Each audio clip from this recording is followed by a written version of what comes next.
तुम तैयार हो? हलीम कमरे में आकर दखान से पूछता है, जो आईने के सामने खड़ा अपनी शर्ट की आस्तीन फोल्ड करता है। एक नज़र उठाकर उसे देखता है, जबकि जवाब कोई नहीं देता। तुम रात को सोए नहीं? वो उसकी आंखें और सामने टेबल पर आज जले सिगरेट देखकर पूछता है, जो शायद रात भर झाँक कर बस कशी लगाता रहा होगा। नहीं, नींद नहीं आई। वो नजरें झुकाकर मुख्तसिर सा कहता, सोफे पर बैठकर अपने शूज पहनता है। तो ऐसा होकर छोड़ दोगे? हालिम पूछता है, तो वो नजर उठाकर उसे देखता है, जो उसे ही देख रहा होता है। तुम अपने घर नहीं जा रहे? दुकान शूज के फीते बांधते हुए बात ही बदल देता है। नहीं, आज चला जाऊंगा कोर्ट से वापसी पर। वो कहता है तो दुकान इस बात में सर हिलाता खड़ा होकर बाहर की तरफ कदम बढ़ाता है, जबकि हालिम में गहरी सांस लेकर उसकी पैरवी करता है। चलें भाई, मैं तैयार हूँ। सोहा सर पर चादर ओढ़े बाहर आते हुए कहती है, जबकि उसके आने पर सब एक दूसरे की तरफ देखते हैं। सोहा, एक बार और सोच लो बेटा, रूहान खड़ा होकर कहता है, जिस पर वो उसे गौर से देखती है। भाई, आज आखिरी दिन है, प्लीज मुझे कोई ये दोबारा ना कहे कि सोच लो। मैंने सोच समझ कर ही फैसला लिया है। वो तंग ही आ गई थी कब से बस सोचने का सुनकर। सोहा, भाई चलें वरना मैं खुद चली जाऊंगी। सोहा कहती है तो रूहान गफ्फार को देखता है, और जो उसे सोहा के साथ जाने का इशारा करते हैं, जिसका मतलब समझकर रूहान सोहा को अपने साथ आने का कहता है। बाद में रोना मत, जब हम तुम्हारी शादी कहीं और करेंगे, क्योंकि बेटी की शादी करनी पड़ती है। गफार उसे जाते हुए कहते हैं, जिसकी बात पर वो रुकती जरूर है मगर ना मुड़ती और ना ही कुछ कहती है। बस एक गहरी सांस लेकर अपने बैग को कंधे पर दुरुस्त करे बाहर चली जाती है। अल्लाह बेहतर करे मेरी बेटी के लिए, आसिया कहती है तो कशफ और गफार होले से आमीन कहते हैं। जाहिर सी बात है, कौन माँ बाप चाहेंगे कि उनकी बेटी तलाक ले। कोर्ट में हलचल सी मची हुई थी। वहीं पर दखान, हालिम, महद और अनवर खड़े सोहा का इंतजार कर रहे थे, जबकि दखान उदास सा साथी चेयर पर बैठा था। मैं आता हूँ कॉल सुनकर। हालिम मोबाइल पर कॉल आती देखकर कहता है, तो दखान इस बात में सर हिलाता है, जबकि आहद उसे मशकूक नजरों से दूर तक देखता है। यार, मुझे हालिम कुछ बदला बदला सा लग रहा है, तुझे नहीं लग रहा? आहद दखान के सामने वाली कुर्सी पर बैठकर कहता है, जिस पर दखान बस एक नज़र उठाकर उसे देखकर दोबारा नजरें झुका लेता है। पता नहीं तुम्हें क्यों लग रहा है, मुझे तो ऐसा नहीं लगा। वो कंधे उचकाकर कहता है, तुम अपने गम से निकलो तो तुम्हें कुछ और दिखे ना। आहत चिढ़कर कहता दोबारा खड़ा होता है, जबकि दखान अब भी वैसे ही बैठा होता है। ताया अब्बू, आप बैठ जाएं, थक जाएंगे। आहत अनवर को कब से खड़ा देखकर कहता है, जिस पर वो आंखों में गुस्सा लिए दखान को देखते हैं। मेरी जिंदगी तो इसने थका दी है, अब खड़े रहने से क्या थकूंगा। अनवर कहता है तो दखान बेजारी से पहलू बदलता है। उन्हें भी कोई मौका चाहिए होता है दखान पर तंज करने का। सोहा, तुम मेरी जिंदगी की सबसे खूबसूरत गलती हो। ना जाने दखान की क्या क्या बातें उसके दिमाग में घूम रही थीं। कभी दखान का मोहब्बत करना तो कभी दखान का अजियत देना, सब अभी उसके दिमाग में घूम रहा था। आज वो इन सबसे आज़ाद होने जा रही थी। आज वो दखान का नाम खुद से नोच कर अलग कर रही थी, जिससे उसे भी तकलीफ होती, मगर क्या करे, अब वो पत्थर हो गई थी। पत्थर पर पत्थर मारो तो वो टूट तो जाता है, मगर रहता तो पत्थर ही है ना। बस सोहा भी वही पत्थर हो गई थी, जिससे तकलीफ तो हो रही थी, मगर फिर भी उसने दखान से अलग होना था। वो अभी मजीद उसके बारे में सोचती है कि गाड़ी झटके खाते हुए रुकती है। क्या हुआ भाई, गाड़ी क्यों रोक दी? वो गाड़ी रोकने पर रोहान से पूछती है, जो गाड़ी की चाबी को बार बार घुमाता है और गाड़ी हर बार स्टार्ट होकर बंद हो जाती है। पता नहीं, खुद ही बंद हो गई है। मैं चेक करता हूँ, शायद कोई मसला हो गया हो। जब तक तुम इधर ही बैठो। रोहान कहता दरवाज़ा खोलने ही लगता है कि एकदम उसके सामने से गाड़ी फुल स्पीड से गुजरती टर्न खाकर उनकी गाड़ी के सामने रुकती है। गाड़ी के रुकते ही उसमें से 3 लड़के, जिन्होंने काले कपड़े और काले ही चेहरे पर मास्क लगाया होता है, हाथ में गन लिए उनकी तरफ जाते हैं, जिन्हें देख सोहा के साथ रोहान भी घबराकर दरवाज़ा फ़ौरन बंद करता है। बाहर निकलो दोनों फ़ौरन। उनमें से एक लड़का खिड़की पर झुककर अपनी गन से बाहर आने का इशारा करता है, जिसे देख सोहा खौफ से उसे देखती है। देखो भाई, हमें जाने दो, हमारे पास कुछ नहीं है। सोहा ही हिम्मत करके बोलती है, जिस पर वो लड़का सोहा को देखकर अपने एक साथी को इशारा करता है, जिस पर उसका साथी सर हिलाता आगे बढ़कर सोहा की तरफ का दरवाज़ा खोलता है, और सोहा उसे देखकर फौरन डर के रूहान की शर्ट पकड़ लेती है। भाई, छोड़ दो मेरी बहन को, मैं तुम्हें कैश देता हूँ, उसे छोड़ दो, जो चाहिए मैं तुम्हें दूंगा। रूहान भी सोहा का हाथ पकड़कर कहता है, जिस पर वो तीनों कहकहा लगाकर हंसते हैं। जब पूरा एटीएम हमें मिल रहा है, फिर कैश की क्या जरूरत? वो खबासत से कहता सोहा का हाथ पकड़े एक झटके से बाहर निकालता अपनी गाड़ी की तरफ बढ़ता है। भाई, भाई बचाएं मुझे, भाई। सोहा मुसलसल उसे हाथ छुड़वाती हुई आवाज़ लगाती है, जिससे तंग आकर वो लड़का अपनी जेब से एक इंजेक्शन लगाकर सोहा के सर के पीछे लगा देता है, और सोहा कुछ ही देर में उसकी बाहों में झूल जाती है। रोहान सोहा को बेहोश होता देख जल्दी से गाड़ी से उतरता उनके पीछे जाता है। छोड़ दो मेरी बहन को, वरना। रोहान अभी और कहता कि वही लड़का दोबारा रोहान के पास आकर उसके सर पर गन रखता है। अगर अब पीछे आई तो बहन के साथ तुझे भी उड़ा दूंगा, समझा? वो गुस्से से कहता रोहान को धक्का देता फौरन गाड़ी की तरफ भागता है। रुक जाओ, तुम्हें मैं छोड़ूंगा नहीं।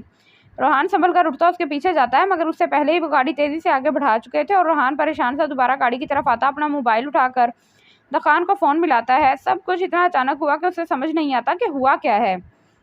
ये लो, वो लोग पता नहीं कब आए, जब तक आप लोग कुछ खा लो। आलिम हाथ में बर्गर के पैकेट पकड़े उनके पास आकर कहता है, जबकि दखान अभी वैसा ही बैठा था। तुम तीनों खा लो, मैं बाहर का खाना नहीं खाता। अनवर कहते हैं तो बस बात में सर हिलाता है, एक पैकेट अहद और एक पैकेट दखान के सामने रखता है कि जब ही दखान का मोबाइल रिंग करने लगता है, जिस पर वो ख्यालों से बाहर आकर अपना मोबाइल उठाकर देखता है और हैरान रह जाता है। क्या हुआ, किसका फ़ोन है? हालिम उसे हैरान सा देखकर पूछता है तो अनवर भी उसकी तरफ मुड़ते हैं। रोहान क्यों फ़ोन कर रहा है? मुझे लगता है सोहा का इरादा बदल गया होगा, जल्दी उठा। अहद कहता है तो वो फ़ौरन कॉल यस करके कान से लगाता है। हेलो दखान। दखान जो खुश हो गया था अहद की बात सुनकर, अब रोहान की घबराई हुई आवाज़ पर टेंशन से खड़ा होता है। क्या हुआ, सब खैरियत तो है ना? वो परेशानी से पूछता है, जिस पर रोहान उसे सब बताता है। मगर क्या, कौन थे वो? तुम उन्हें पहचान सकते हो? वो रोहान की बात सुनकर फिक्रमंदी से कहता है, जबकि उसकी बात पर अनवर, अहद और हालिम भी अपनी जगह पर परेशानी से खड़े दखान के पास आते हैं। नहीं, उनके चेहरे पर मार्क्स था, मैंने देखा नहीं उन्हें। रोहान की आवाज़ ऐसी थी जैसे वो अभी रो देगा। अच्छा तुम फिक्र मत करो, मैं पुलिस स्टेशन जाता हूँ, वहाँ FIR कटवाते हैं, इंशाल्लाह मिल जाएगी, मैं ढूंढ लूँगा उसे, तुम फिक्र मत करो। दखान कहता फ़ौरन फ़ोन काटता है। क्या हुआ सोहा को? अनवर उसके मोबाइल कान से हटाने पर पूछते हैं। सोहा को किसी ने किडनैप कर लिया है, हमें फ़ौरन पुलिस में रिपोर्ट करनी होगी। दखान कहता फ़ौरन आगे बढ़ता और उसके पीछे ही परेशान से वो तीनों। मगर कौन उसे किडनैप कर सकता है? हालिम उसके साथ कदम मिलाता हुआ पूछता है। पता नहीं मुझे किसने ये हरकत की है और क्यों। दखान कहता गाड़ी में बैठता है।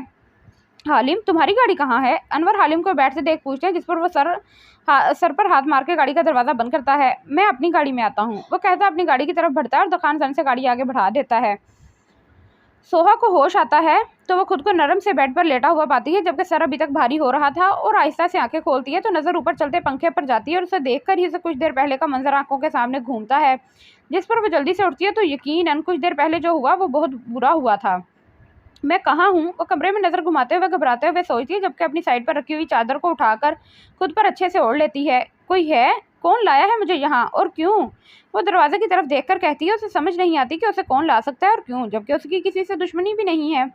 वो सोचती है कि कुछ ही देर में दरवाज़ा खुले कोई अंदर आता है, जिसे देखकर वो हैरान रह जाती है।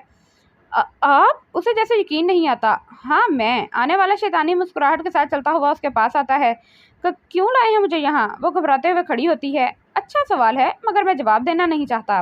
वो मुस्कुराता हुआ कहता सामने कुर्सी पर टांग रखे बैठता है। वैसे एक खूबसूरत लड़की को किडनैप क्यों करते हैं, ये तो तुम्हें भी पता होगा। वो एक साइड की मुस्कुराहट के साथ खबासे से कहता है। मुझे बिल्कुल अंदाज़ा नहीं था कि आप इतने घटिया इंसान हैं। मैं कितना अच्छा समझती थी आपको, मगर आप तो इंतहा के बेशरम और मुनाफिक इंसान हैं। शर्म नहीं आती आपको ऐसी सोच रखते हुए? सोहा गुस्से से कहती है, जिस पर वो हंस देता है। आज तो तुम तलाक ले रही हो ना अपने शोहर से, तो मेरा रास्ता तो साफ ही हुआ ना, और शर्म की क्या बात है इसमें? वो कहता है तो सोहा गुस्से से उसे देखती है। मुझे कुछ नहीं पता, अभी के अभी सोहा को ढूंढ कर लाओ, वरना ये तुम सबके लिए अच्छा नहीं होगा। दखान पुलिस स्टेशन में गुस्से से अफसर के सामने खड़ा धारता है। देखिए मिस्टर दखान, हम अपनी तरफ से पूरी कोशिश करेंगे, आप बस परेशान नहीं हो। आप अभी घर जाएं, हमें जैसे ही कुछ पता चलता है आपकी वाइफ का, हम आपको फ़ौरन इन्फॉर्म करेंगे। अफसर कहते हैं तो दखान गुस्से से वहीं बैठ जाता है। जब तक उसे नहीं ढूंढोगे मैं नहीं जाऊंगा। वो किसी जिद्दी बच्चे की तरह कहता है, जिस पर अफसर बेचारा बेचारगी से अनवर की तरफ देखता है, जैसे कह रहा हो आप ही कुछ करें। दखान चलो मिल जाएगी वो, अभी घर चलते हैं, यहाँ बैठना अपना वक्त बर्बाद करने के बराबर है। अनवर इस बार नरमी से कहते हैं, जिस पर वो नज़र उठाकर उन्हें देखता है। हाँ दखान चलो, यहाँ बैठना फालतू है। रोहान भी कहता है तो वो कुछ सोचकर खड़ा होता है। अगर उसे खरोच भी आई तो मैं उनके साथ तुम्हें भी नहीं छोड़ूंगा, समझे? दखान जाते जाते अफसर पर गुस्सा करता बाहर जाता है, जबकि पीछे अहद अफसर से माजरत करता है, जो बेचारा दखान के गुस्से से खौफ खा रहा था। कौन कर सकता है ऐसी हरकत? हमारा तो कोई दुश्मन भी नहीं है। रोहान तुम्हारा कोई दुश्मन हो जो ऐसी हरकत करे? अनवर पुलिस स्टेशन से बाहर आते हुए कहते रोहान से पूछते हैं। नहीं अंकल, हमारी किसी से कोई दुश्मनी नहीं है। रोहान कुछ सोचकर जवाब देता है। आप लोग घर जाएं, मैं जब तक सोहा को नहीं ढूंढ लेता जब तक घर नहीं जाऊंगा। दखान गाड़ी के पास पहुंचकर चाबी अनवर को देते हुए कहता है। दखान पुलिस ढूंढ रही है, तुम फिक्र मत करो, वो मिल जाएगी। नहीं बाबा, मैं उसे ढूंढ कर ही वापस आऊँगा, आप रोहान को भी उसके घर छोड़ दीजिएगा। वो रोहान की तरफ इशारा करता है। नहीं मैं भी तुम्हारे साथ उसे ढूंढूंगा। नहीं मैं और राहत हैं ना, हम ढूंढ लेंगे उसे, तुम घर जाओ, अंकल आंटी परेशान होंगे, सोहा को मैं ढूंढ लूँगा, और मुझे जैसे ही पता चलेगा मैं फ़ौरन तुम्हें इन्फॉर्म करूँगा। दखान उसकी बात काट कर कहता है तो वो कुछ सोचकर उस बात में सर हिलाता है। तुम्हारे पास तो गाड़ी नहीं है, तुम कैसे ढूंढोगे उसे? अनवर गाड़ी में बैठने लगते हैं कि याद आता है दखान और राहत के पास तो गाड़ी ही नहीं है। हालिम के पास है, वो अभी आता होगा, गाड़ी की फिक्र ना करें आप। हालिम कहाँ गया है? अनवर को समझ नहीं आती, इतनी परेशानी में वो कहाँ जा सकता है। उसके एक दोस्त का एक्सीडेंट हो गया था, वो लाहौर में आया हुआ था, तो हालिम उसके पास गया है, अभी आता होगा बस। दखान कहता तो वो मुतमईन से गाड़ी में बैठते हैं और उन्हीं के साथ रोहान भी। दखान जैसे कुछ पता चले हमें फ़ौरन बताना। अनवर गाड़ी में बैठे कहते हैं, जिस पर वह सर हिलाता है और अनवर गाड़ी आगे बढ़ा देते हैं। हालिम क्यों नहीं आया अभी तक? चल चल के टांगे दर्द कर गई हैं। आहद जो कब से उसके साथ चले जा रहा था थक कर वहीं सड़क के किनारे बैठ जाता है और दखान भी रुककर उसे देखता उसी के बराबर में बैठता है। लो आ गया वो। आहद दूर से हालिम की गाड़ी को आते देख फौरन खड़ा होता है, जबकि दखान गाड़ी को देखता है खड़ा नहीं होता। क्या हुआ, कुछ पता चला सोहा का? हालिम गाड़ी से उतरकर तेज कदम चलता उनके सामने आकर खड़ा फिक्रमंदी से पूछता है। जिस पर दखान सर झुकाकर बैठा था उसके सवाल पर सर उठाकर उसे देखता हंस देता है। उसके साथ ही हालिम जो अभी परेशान सा लग रहा था, दखान के हंसने पर उसके चेहरे पर भी मुस्कान आ जाती है, जबकि अहद हैरान सा कभी दखान तो कभी हालिम को देखता सोचता है कि इन्हें क्या हुआ, तुम लोग हंस क्यों रहे हो? क्योंकि सोहा को किडनैप करने वाला और कोई नहीं, दखान ही है। हालिम मुस्कुराता हुआ कहता है, जिस पर दखान भी मुस्कुराता हुआ खड़ा होकर अपनी पैंट साफ करता है जिस पर मट्टी लग गई थी, जबकि आहत तो मुंह खोले दखान को देखता है। सोहा को किडनैप किया? मगर क्यों? क्योंकि वो नाराज थी मुझसे और खुला लेना चाहती थी मुझसे, और मैं उसे खुला नहीं देना चाहता। तभी जब कुछ समझ नहीं आया तो उसे किडनैप करवा लिया। दखान के भी काम निराले थे। दखान तो क्या चीज़ है, कौन अपनी बीवी को किडनैप करके उससे माफ़ी मांगता है, और तू हम सबके साथ मिलकर उसे ऐसे ढूंढ रहा था जैसे वो सच में किडनैप हो गई हो। आहत को तो कभी दखान की समझ ही नहीं आई थी, पता नहीं वो क्या क्या करता था। फिर मानते हो ना दखान को? मैं वो करता हूँ जो करना ही नामुमकिन होता है। दखान थोड़ा इतरा के जेब में हाथ डाले मुस्कुराता है। तू तो शैतानी दिमाग रखता है, मुझे लगता है शैतान तुझसे ट्यूशन लेता होगा। अहद कहता है तो दखान उसे घूरी से नवाजता है। मतलब इतने अच्छे लड़के को उसने शैतान कह दिया? अक्लमंद भी तो कह सकता था ना। मगर ये कैसे करा तुमने? तुम्हारे जहन में ये ख्याल कैसे आया? और तुम दोनों ये अकेले तो नहीं कर सकते, और कौन तुम्हारे साथ मिला हुआ है? अहद को समझ नहीं आता तो पूछ लेता है। वो मैं तुम्हें बाद में बताऊंगा। अभी दखान तुम जाओ सोहा के पास, मुझे तो उसने अच्छा खासा जलील कर दिया है, और उसे बता देना कि मैं गलत नहीं हूँ, ये सब मैंने तुम्हारे कहने पर किया है। हालिम अहद को चुप करवाकर दखान को कहता है, तुमने ऐसा क्या कहा उसे कि उसने तुम्हें जलील कर दिया? दखान आईब्रो उठाकर पूछता है, वो तुम उसी से पूछ लेना। और हाँ, मैंने तुम्हारा नहीं बताया। वो यही समझ रही है कि मैंने उसे किडनैप किया है। हालिम पूरी डिटेल देता है। दखान कुछ सोचकर कहता है, क्या सोच रहे हो? हालिम उसे सोचों में गुम देखकर पूछता है, मैं सोच रहा हूँ बीवी को किडनैप किया है तो वो गुस्सा तो नहीं करेगी ना? नहीं नहीं, बिल्कुल नहीं। वो तो आपकी नज़र उतारेगी, आपकी बुला लेगी कि मेरे शोहर ने मुझे किडनैप किया है, बस इसलिए क्योंकि मैं उसे माफ़ नहीं कर रही थी। वाह! हालिम ऐसा कहता है कि आहत की हंसी छूटती है और दुकान उसका मतलब समझकर बुरा सा मुंह बनाता है। अच्छा लाओ चाबी दो, मैं चलता हूँ, फिर सुबह मुलाकात होगी।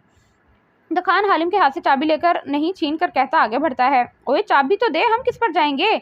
हालिम अपने खाली हाथ देखकर कहता है, रिक्शे में आ जाना। दखान दूर से ही आवाज़ लगाता है तो हालिम बुरा सा मुंह बनाकर आहत की तरफ देखता है, जो अब भी किसी सोच में खड़ा था। तुम्हें क्या हुआ?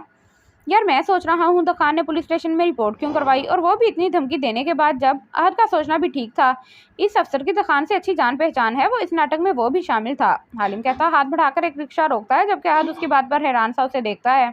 आ जाओ, रिक्शे में बैठ के देख लेना मुझे। हालिम उसका हाथ पकड़ के रिक्शे में बिठाता है, जबकि आहत उसे गुस्से से घूरता है, जिसका जवाब वो मुस्कुरा कर देता है।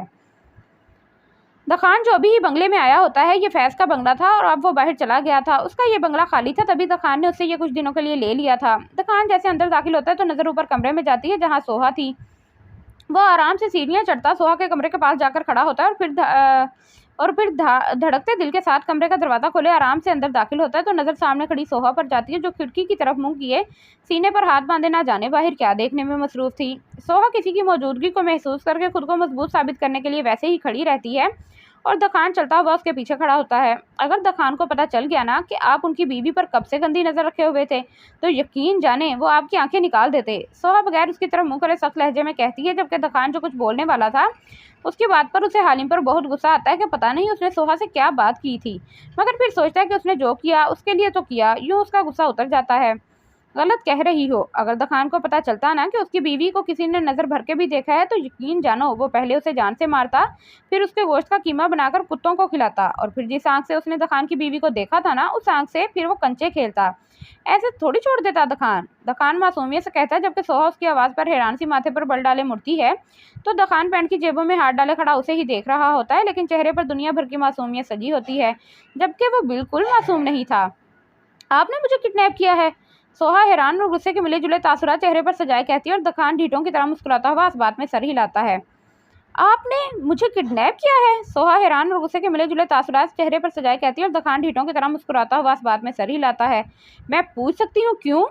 वो सख्त लहजे में पूछती है, जबकि गुस्सा ऐसा था कि अभी साल पड़ा गुलदान उठाकर उसे मार दे। नहीं, दखान शरारत से कहता, सोहा का सही वाला खून जला रहा था।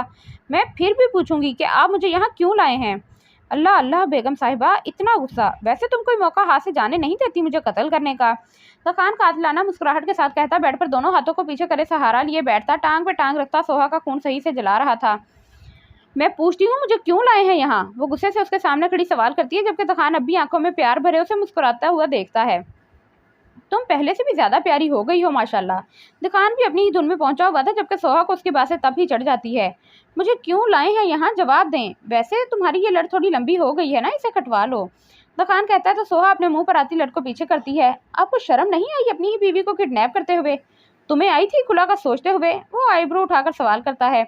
आपने जो हरकत की है ना, वो इंतहाई घटिया हरकत है। वो शदीद गुस्से से कहती है। हाँ, तुम जो करने जा रही थी वो तो जैसे बहुत नेक हरकत थी ना। दखान भी बराबर जवाब देता है और सोहा का गुस्सा मजीद बढ़ता है। आप मुझे क्यों सुकून में नहीं रहने देते? क्यों हर वक्त मेरी खुशियों के कातिल बने रहते हैं? सोहा इतनी जोर से कहती है कि दखान हैरान रह जाता है। सोहा, मैं तुम्हारी खुशियों का कातिल हूँ? मैं तो तुम्हारी जिंदगी में खुशियाँ लाना चाहता हूँ। जो तुम्हें तकलीफ दी है उसका कर्ज चुकाना चाहता हूँ, और तुम कह रही हो कि मैं तुम्हारी खुशियों का कातिल हूँ? दखान उसके सामने खड़ा होकर दुख से कहता है, आप बस मेरी जिंदगी में अजियत बनकर आए हैं। खुशियों की तो बात आप रहने दे तो अच्छा होगा। सोहा, क्यों इतनी पत्थर दिल हो गई हो? मैं तुमसे माफ़ी मांग रहा हूँ, कितनी बार तुम्हारे आगे झुक रहा हूँ, मगर तुम हो के तुम्हें कोई फ़र्क ही नहीं पड़ता। दखान को बहुत दुख होता है सोहा को यूं देखकर। हाँ, हो गई हूँ पत्थर दिल, नहीं आता मुझे आप पर तरस और ना मुझे कोई फ़र्क पड़ता है। आपके रवैये माफ़ी मांगे या मुझे किडनैप करें। सोहा गुस्से से चीखती है। सोहा प्लीज़ मुझे माफ़ कर दो, मैं बस कर दें बस। आपके ये हाथ जोड़ने, ये मजलूम सी शक्ल बनाने से मुझे कोई फ़र्क नहीं पड़ता। मुझे नहीं रहना यहाँ, मैं जा रही हूँ। सोहा दखान की बात को गुस्से से काट कर कहती बाहर की तरफ कदम बढ़ाती है। दखान की कड़क आवाज़ पर रुक जाती है। वहीं रुक जाओ सोहा, वरना। दखान कहता है तो सोहा मुड़कर उसे देखती चलती हुई उसके पास आती है। वरना क्या? वरना क्या करेंगे आप? मारेंगे मुझे, या फिर बारिश में खड़ा करेंगे पूरी रात, या फिर कमरे में बंद कर देंगे जहाँ छिपकलियाँ और चूहे होते होंगे? बोले, वरना क्या करेंगे आप? सोहा उसकी आंखों में देखे गुस्से से कहती है, जबकि दखान माथे पर बल लिए खामोशी से उसे देखता है। इसके अलावा आप कर भी क्या सकते हैं? आप तो बस चुप, एकदम चुप। उसकी बात पूरी होने से पहले ही दखान का सबर जवाब दे जाता है और गुस्सा कुछ ही पल में उस पर हावी होता है, जबकि सोहा उसे गुस्से में देखकर 2 कदम पीछे होती है। मैं कब से कह रहा हूँ सोहा माफ़ कर दो, सोहा माफ़ कर दो, मगर तुम्हें तो अपनी अना प्यारी है। मैंने अगर गलत किया है तो माफ़ी भी तो मांग रहा हूँ ना। दखान गुस्से से धाड़ता है, जिस पर सोहा की आंख में आंसू आ जाते हैं। मुझे नहीं रहना आपके साथ, मुझे छोड़ दें, मैं थक गई हूँ, मुझे अपनी मर्जी से जीने दें। उसके रोने पर दखान का गुस्सा झाग की तरह बैठता है। सोहा, तुम रो क्यों रही हो? मुझे तुम्हारी बात पर गुस्सा आ गया था। अच्छा सॉरी, मेरा इरादा तुम्हें रुलाने का नहीं था। और प्लीज़ छोड़ने की बात मत करो, तुम छोड़ने की बात करती हो तो मुझे गुस्सा आ जाता है। दखान उसके चेहरे को अपने हाथ के प्याले में लिए प्यार से कहता है, जबकि सोहा खामोशी से नज़रें नीची कर लेती है। सोहा, मुझे छोड़ोगी तो नहीं ना? दखान उसे कुछ ना बोलते देख पूछता है, जिस पर सोहा उसे देखती अपने चेहरे से उसका हाथ हटाती है। मुझे नफरत है आपसे, शदीद। वो सपाट लहजे में कहती है तो दखान का सारा हौसला टूट सा जाता है। मुझे नहीं रहना आपके साथ, मैं अपने घर जा रही हूँ। वो कहती अपने आंसू को बेरहमी से साफ करती बाहर की तरफ जाती है कि दखान गुस्से से उसका हाथ पकड़ के बेड पर फेंकता है। तुम यहाँ से बस एक सूरत में निकल सकती हो, मेरी बेवा होकर। उससे पहले तुम्हारे नाम को खुदा के अलावा मुझसे कोई जुदा नहीं कर सकता। अगर तुम अपनी जिद की पक्की हो तो मैं भी कुछ कम नहीं हूँ। तुम मुझे माफ़ नहीं कर सकती तो मैं भी अपना नाम तुम्हारे नाम से जुदा नहीं कर सकता, समझी? दखान उंगली दिखाता सख्त लहजे में कहता, रुकता नहीं बाहर चला जाता है और सोहा गुस्से से अपना दुपट्टा उतार कर नीचे फेंकती है। मैं नहीं रहूंगी तुम्हारे साथ दखान, सुन लो, मर जाऊंगी मगर मैं तुम्हारे साथ कभी नहीं रहूंगी। वो चीख कर कहती है ताकि दखान को भी उसकी आवाज़ जाए, जबकि दखान बाहर खड़ा उसे सुनता वहीं दरवाजे की साइड पर बैठ जाता है।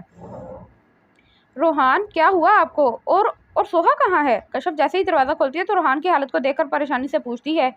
सोहा किडनैप हो गई। रोहान अंदर आते हुए आम से लहजे में कहता है, जिस पर अंदर बैठे गफ़ार और आसिया फिक्रमंदी से खड़े होते हैं।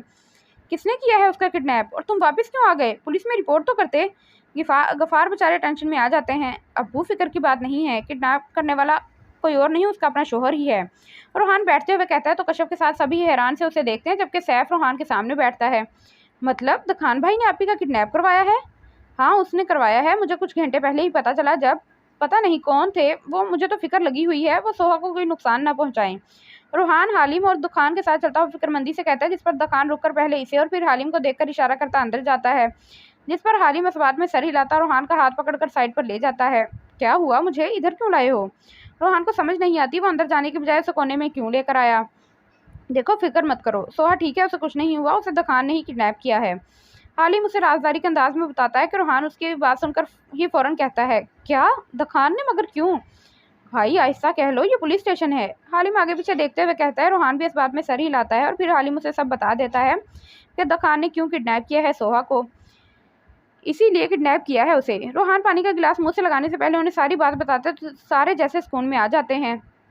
मुझे तो बहुत खुशी हुई कि दखान ने सोहा को किडनैप कर लिया, उसके साथ ऐसा ही होना चाहिए, जब मानेगी नहीं तो यही ठीक है। आसिया को जैसे बहुत खुशी होती है तो कश्यप भी मुस्कुरा देती है। हाँ, पहले भी मुझे उस पर गुस्सा आया था, फिर सोचा क्या पता सोहा ऐसे ही मान जाए। रूहान मुस्कुराकर कहता है, अल्लाह करे अब राजी कर ले दखान उसे। गफ्फार कहते हैं तो सब एक जुबान होकर आमीन कहते हैं। मुझे खुद सुबह गाड़ी में बताया था दखान ने, जब हम कोर्ट के लिए निकल रहे थे। हालिम महद को बताता है, जो सुनने के लिए कुछ ज्यादा ही बेचैन था। दखान जब हमारे साथ कोई रहना नहीं चाहे ना, तो उसे छोड़ने में ही हमारी भलाई है। आहत दखान का मुंह देखे कहता है, जो उदास सा बैठा ड्राइव कर रहा था, और दखान उसकी बात सुनकर मुस्कुरा देता है। किसने कहा कि मैं उसे छोड़ रहा हूँ? मतलब हालिम को उसके इरादे कुछ ठीक नहीं लगते। वो कहावत तो सुनी होगी तुमने कि जब घी सीधी उंगली से ना निकले तो उंगली टेढ़ी करनी पड़ती है, और अगर जब भी ना निकले तो डब्बे को तोड़ ही दो। मैंने भी यही किया है, बस तुमने मेरा साथ देना है। दखान मुस्कुराते हुए कहता है, तू क्या करने वाला है अब? हालिम पूछता है तो वो मुस्कुराते हुए सब बताता है। तो फिर तो मुझे पहले ही बता देता जब हम कोर्ट में थे। आहद उसकी बात सुनकर कहता है, जब अनवर अंकल भी सामने थे ना, तभी मैंने नहीं बताया। क्या टाइम हो रहा है यार, कितनी देर सोते रहे हैं हम। अहद और हालिम अभी बैठे ही थे कि उन्हें ऊपर से किसी की अंगड़ाई लेती हुई आवाज़ आती है। हालिम तो एक नज़र ऊपर देखकर नीचे मुंह कर लेता है, जबकि अहद हैरान सा ऊपर की तरफ देखता है, जहाँ से अदनान और साद अंगड़ाइयाँ लेते हुए नीचे आ रहे होते हैं। ये दोनों यहाँ क्या कर रहे हैं? वो जितना हैरान हो सकता था हो रहा था। यही थे जिन्होंने सोहा को किडनैप किया था। हालिम कहता है तो अदनान और साद अपनी दांतों की नुमाइश करवाते हुए उनके सामने सोफे पर बैठते हैं। हालिम, मुझे घर छोड़ दो, सुबह मैंने यूनी भी जाना है। अहद कुछ कहने ही वाला था कि ज़मीन ऊपर से आती हालिम के सामने खड़ी होती है, जबकि अहद का सर घूम जाता है। उसे समझ नहीं आता कि ये हो क्या रहा है। कोई और भी है तो आ जाओ। वो ऊपर की तरफ देखे पूछता है। कोई नहीं है, बस हम ही थे। अदनान मोबाइल यूज़ करते हुए कहता है, ये जमीश, मैंने ही सोहा को सहारा देकर गाड़ी में बिठाया था। जमीश कहती है तो अहद नफ़ी में सर हिलाकर उसे देखता है। चलो बस अब अपने अपने कमरे में जाओ। जमीश, मैं तुम्हें सुबह छोड़ दूंगा घर। अभी अनवर अंकल इधर ही हैं। हालिम को जैसे ही याद आता है वो फ़ौरन कहता है तो सारे जल्दी से उठकर ऊपर की तरफ जाते ही हैं कि एक कड़कदार आवाज़ पर जहाँ होते हैं वहीं रुक जाते हैं। हालिम तिरछी नज़रों से अहद को देखता है, जो थूक निकल कर उसे देखता है। दखान गया? वो अपनी गर्दन की तरफ हाथ का चाकू बनाकर कहता मुड़ता है तो अनवर आंखों में गुस्सा लिए उन्हें ही देख रहे होते हैं, और उनके चेहरे से लग रहा था कि उन्होंने सब सुन लिया है। दखान की आंख अपने चेहरे पर आती रोशनी से खुलती है, जो कमरे की खिड़की में से पर्दों को चीरती अंदर आ रही होती है। वो आंखें खोले उठकर टाइम देखता है तो सुबह के 9 बज रहे होते हैं। उसे सबसे पहला ख्याल सोहा का आता है। वो उठकर पहले फ्रेश होने वॉशरूम में जाता है, और जब आता है तो शीशे के सामने खड़ा अपना जायजा लेता जल्दी से बाहर की तरफ जाता है। सोहा के कमरे का दरवाज़ा खोले वो अंदर झांकता है, जहां सोहा आराम से ख्वाबे खरगोश के मजे ले रही थी, और उसे ऐसे सोता देख उसके चेहरे पर नरम सी मुस्कान आ जाती है। उसे देखते ही वो आराम से दरवाज़ा बंद किए किचन में आता है, ताकि अपनी बेगम साहिबा के लिए अच्छा सा नाश्ता बना सके। सोहा जैसे करवट बदलती है तो उसकी आंख फ़ौरन खुल जाती है, जबकि अभी तक वैसे ही लेटी होती है और सोचती है कि यहाँ से कैसे निकला जाए। रात देर से सोने की वजह से सर भारी भारी सा हो रहा था और भूख भी बहुत लग रही थी। रात में कुछ खाया जो नहीं था, और यही सोचते हुए उठकर बैठती है और अपने बालों को जूड़े में कैद कर ही रही होती है कि दरवाज़ा खोले तो खान अंदर दाखिल होता है, जबकि उसके हाथ में नाश्ते की ट्रे देखकर वो माथे पर बल डाले उसे देखती है। गुड मॉर्निंग बेगम साहिबा, कैसी हैं आप, और नींद कैसी आई रात में? वो ट्रे लिए फ्रेश सा उसके सामने टेबल पर रखे उस पर रखता है, जबकि सोहा की भूख अपने सामने अंडा पराठा देखकर और बढ़ जाती है। बस कुछ दिन हम इधर रहेंगे, फिर वहीं अपने घर चलेंगे, ठीक है? वैसे मुझे ज़्यादा अच्छा तो बनाना नहीं आता, मगर तुम्हारे लिए बहुत अच्छा बनाया है। दखान उसके बराबर में बैठकर कहता है तो सोहा एक नज़र उसे देखती है, जो पराठा और अंडा ट्रे से उठाकर उसके सामने रख रहा था। खाओ वरना ठंडा हो जाएगा। दखान कहता है तो वो नाश्ते को देखकर एक नवाला तोड़े जैसे मुंह में रखती है, तो दखान को देखकर नवाला फौरन मुंह से निकालती है, जबकि दखान परेशान सा उसे देखता है। क्या हुआ, अच्छा नहीं बना क्या? इतना नमक, इसमें क्या पूरी बरनी डाल दी थी नमक की? वो अजीब सा मुंह बनाकर कहती है, अपने मुंह का जायका दुरुस्त करने के लिए चाय का कप उठाकर लबों से लगाती है, और चाय का वो घूंट भी वो मुश्किल से अपने अंदर उतारती है, जो किसी अजियत से कम ना था। क्या हुआ, चाय में चीनी ज़्यादा है? दखान उसका मुंह देखे कहता है। चाय में क्या डाला है? इसमें अजीब सी बदबू आ रही है। वो नाक चढ़ाकर कप की तरफ इशारा करती है, तो दखान को सोचता है और फिर याद आने पर खुद ही हंस देता है। देखो यार, मैं भूल ही गया था कि मैंने इसमें अंडा फेंटा था और कप धोया ही नहीं और चाय डाल दी। दखान कहता तो सोहा की आंखें हैरत से फैल जाती हैं। मतलब उसे इतना नहीं हुआ कि कप ही धो ले या फिर दूसरा कप ही ले लेता? जब नहीं आता बनाना तो क्यों गए थे किचन में? तुम्हें खुश करना चाहता था, मगर यहाँ तो उल्टा ही हो गया। वो अफसोस से चाय को देखकर कहता है। मुझे आप कभी खुश नहीं कर सकते। आप कुछ भी कर लें, मैं कभी आपसे राज़ी नहीं होंगी, तो बेहतर है मुझ पर अपना वक्त बर्बाद मत करें। सोहा उसे देखकर कहती है, जो बर्तन उठा रहा होता है, मगर उसकी बात पर बर्तन छोड़े उसके कदमों के पास बैठकर उसका हाथ पकड़ता है। सोहा, मैं मानता हूँ मैं गलत था। हर किसी से गलतियाँ होती हैं, मुझसे भी हो गई हैं गलती, बल्कि गुनाह। लेकिन एक मौका तो सबको मिलता है ना, मुझे भी एक मौका दे दो, मुझे माफ़ कर दो सोहा। वो आंखों में उम्मीद लिए कहता है, जिस पर सोहा आराम से उसके हाथ से अपना हाथ छुड़वाती है।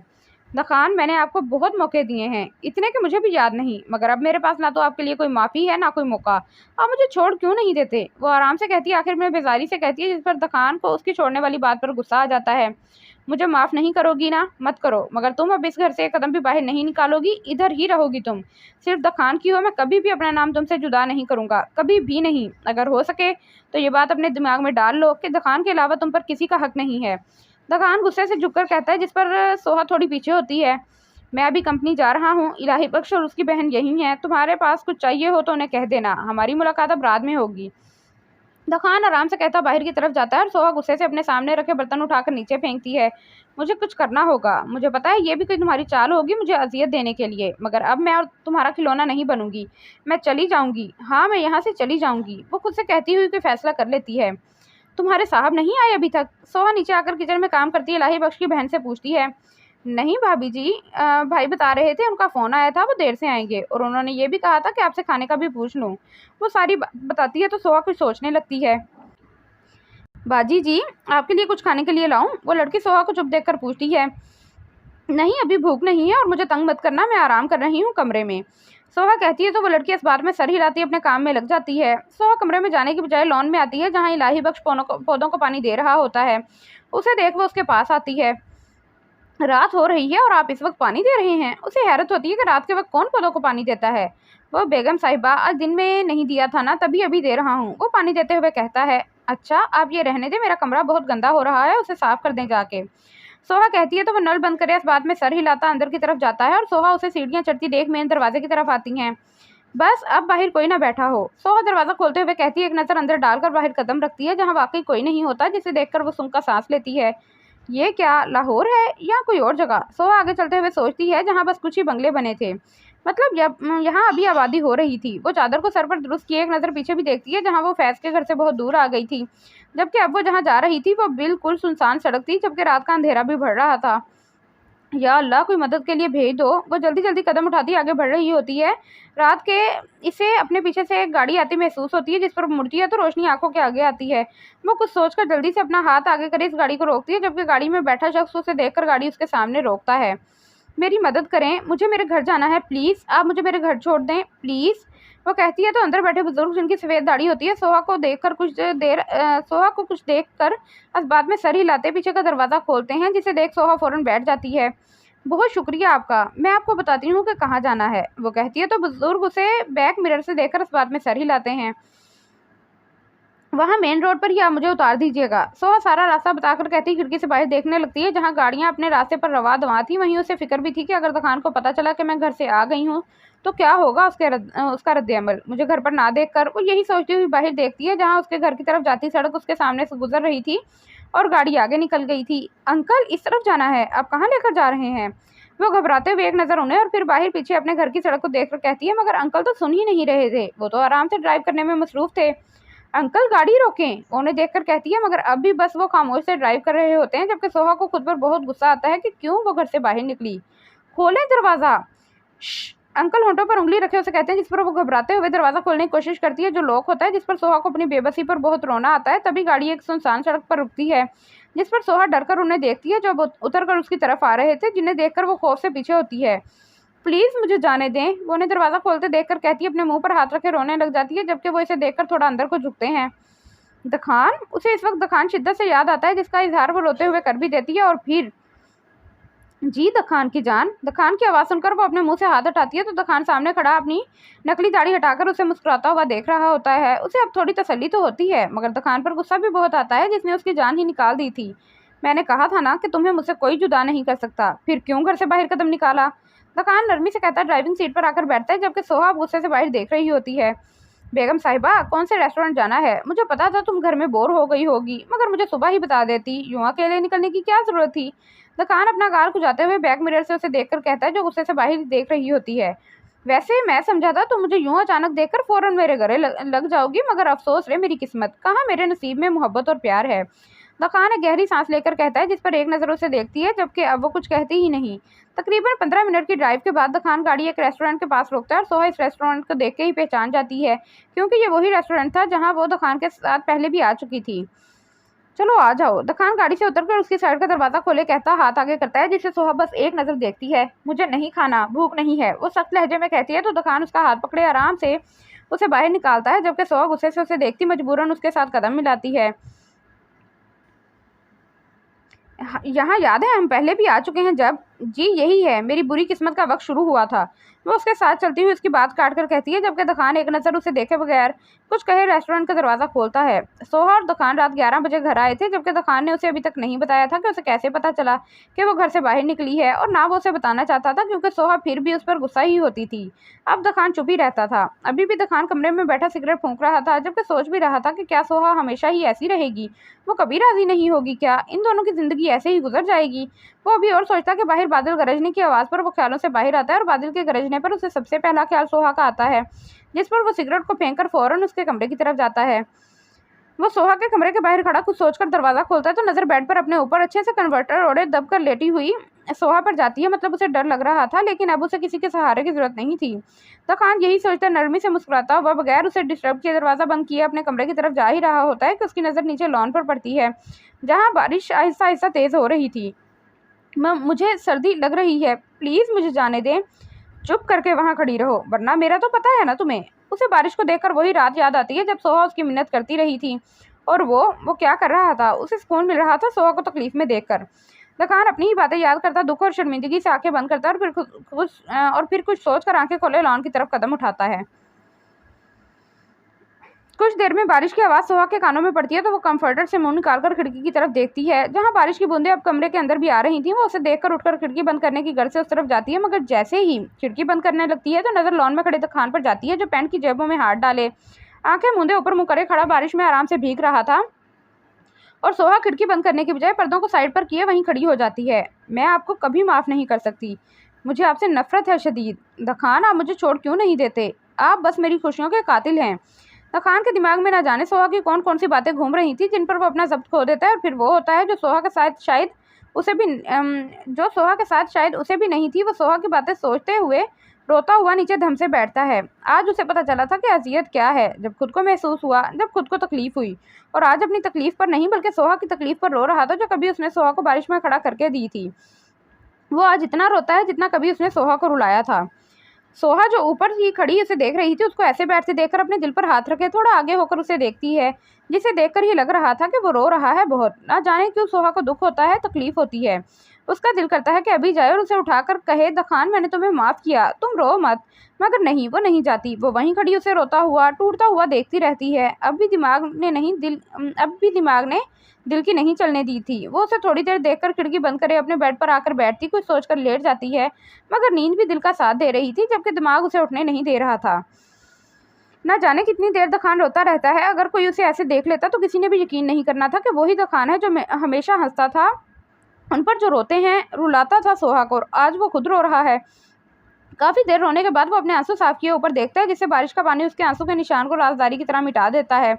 बारिश भी तो एक राजदार है, दोस्त की तरह। ये भी आंसुओं को किसी सच्चे दोस्त की तरह साफ कर देती है, आंसुओं के निशान को छुपा लेती है, जैसे बंदा कभी रोया ही ना हो। दखान की भी बारिश आज रात राजदार थी, उसकी दोस्त थी, जो उसके साथ रोते हुए उसके आंसू भी साफ कर रही थी। उसके चुप होने पर आसमान रोता है, मगर वो नहीं उठता और वो वहीं बैठा रहता है वैसे ही। हाँ, बस अब रो नहीं रहा था, और अब सोहा का दर्द महसूस कर रहा था, वहीं बारिश में बैठे किसी गहरी सोच में बैठा रहता है। मरियम, तुम बीबी जी और साहब जी के लिए नाश्ता बना देना, जब तक मैं बाहर से सब्जी ले आऊँगा, ताकि दोपहर के खाने में बन सके। इलाही बख्श अपनी बहन के साथ क्वार्टर से निकले बंगले के अंदर जा ही रहा होता है कि उसे दखान लॉन में गीली घास पर लेटा दिखता है, जिसे देखकर वो फौरन उसकी तरफ जाता है। जबकि मरियम अपने भाई को यूं अचानक भागते जब देखती है, तो वो भी अपने भाई के पीछे जाती है।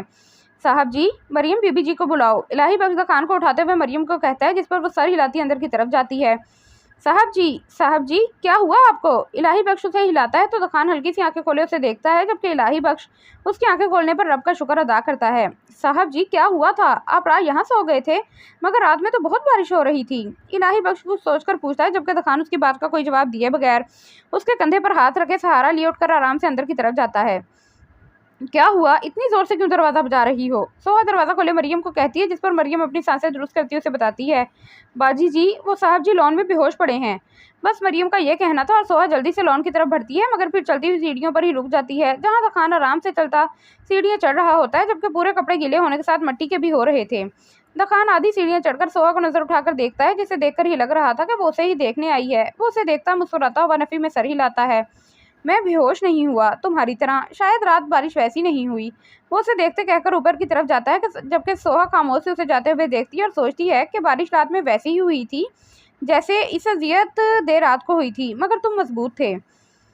सोहा बेचैनी से अपने कमरे में टहलते हुए दखान के बारे में सोच रही थी कि पता नहीं वो ठीक होगा या नहीं, जबकि डॉक्टर को देखकर न जाने क्यों उसका दिल दखान को देखने का कर रहा था।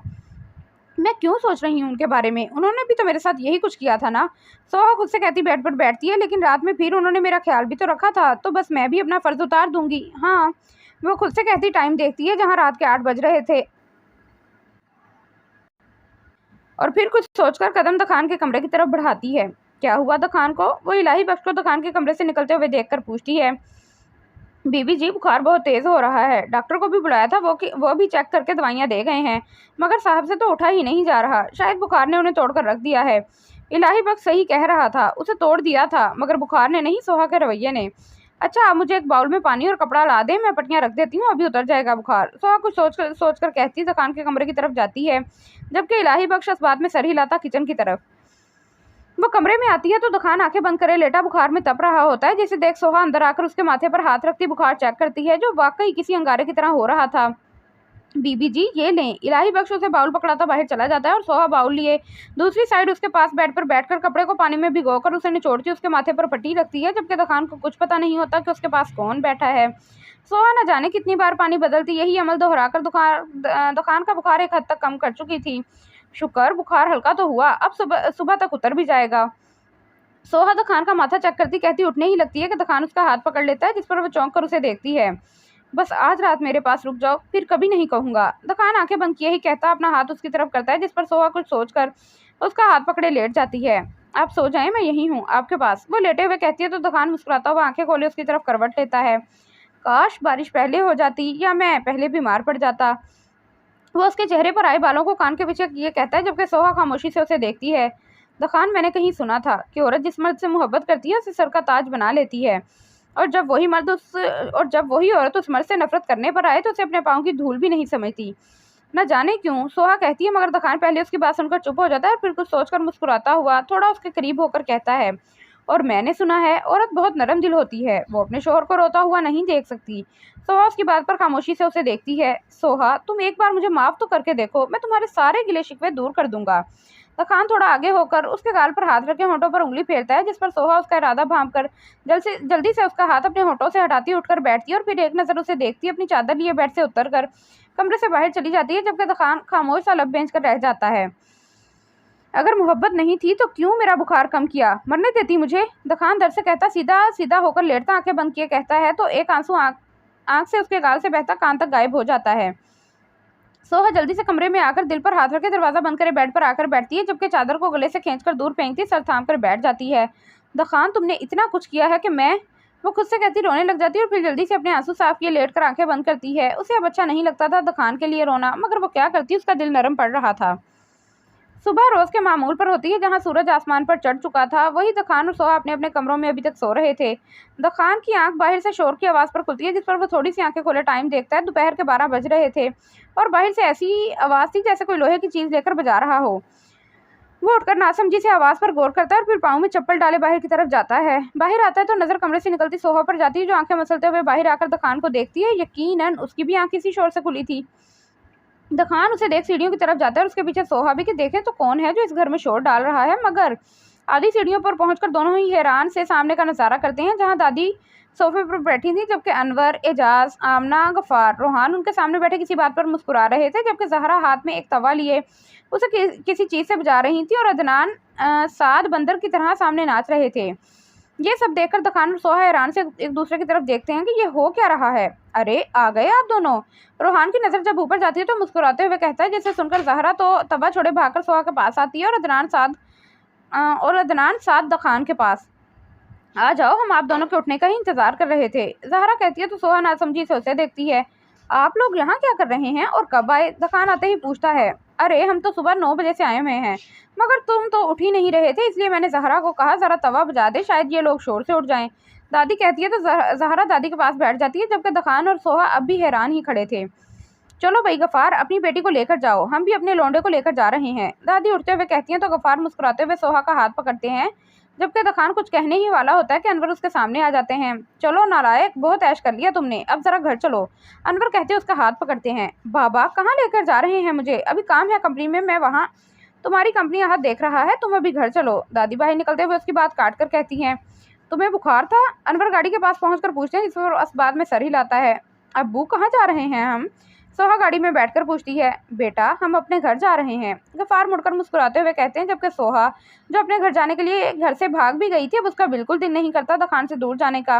जबकि दखान उस गाड़ी में बैठा उसे देखता है जो उसे ही देख रही होती है, मगर ये नज़र के सवाल जवाब ज़्यादा देर नहीं चलते, क्योंकि रोहान जल्द ही गाड़ी बंगले से बाहर निकाल लेता है और दखान बेबस सा खड़ा बस उसकी गाड़ी को जाता हुआ देखता है। ये हो क्या रहा है, कोई मुझे बताएगा, वरना मैं नहीं जाऊँगा। सोहा को उसके अब्बू ले गए, आप मुझे लेकर जा रहे हैं, क्या कर रहे हैं आप लोग?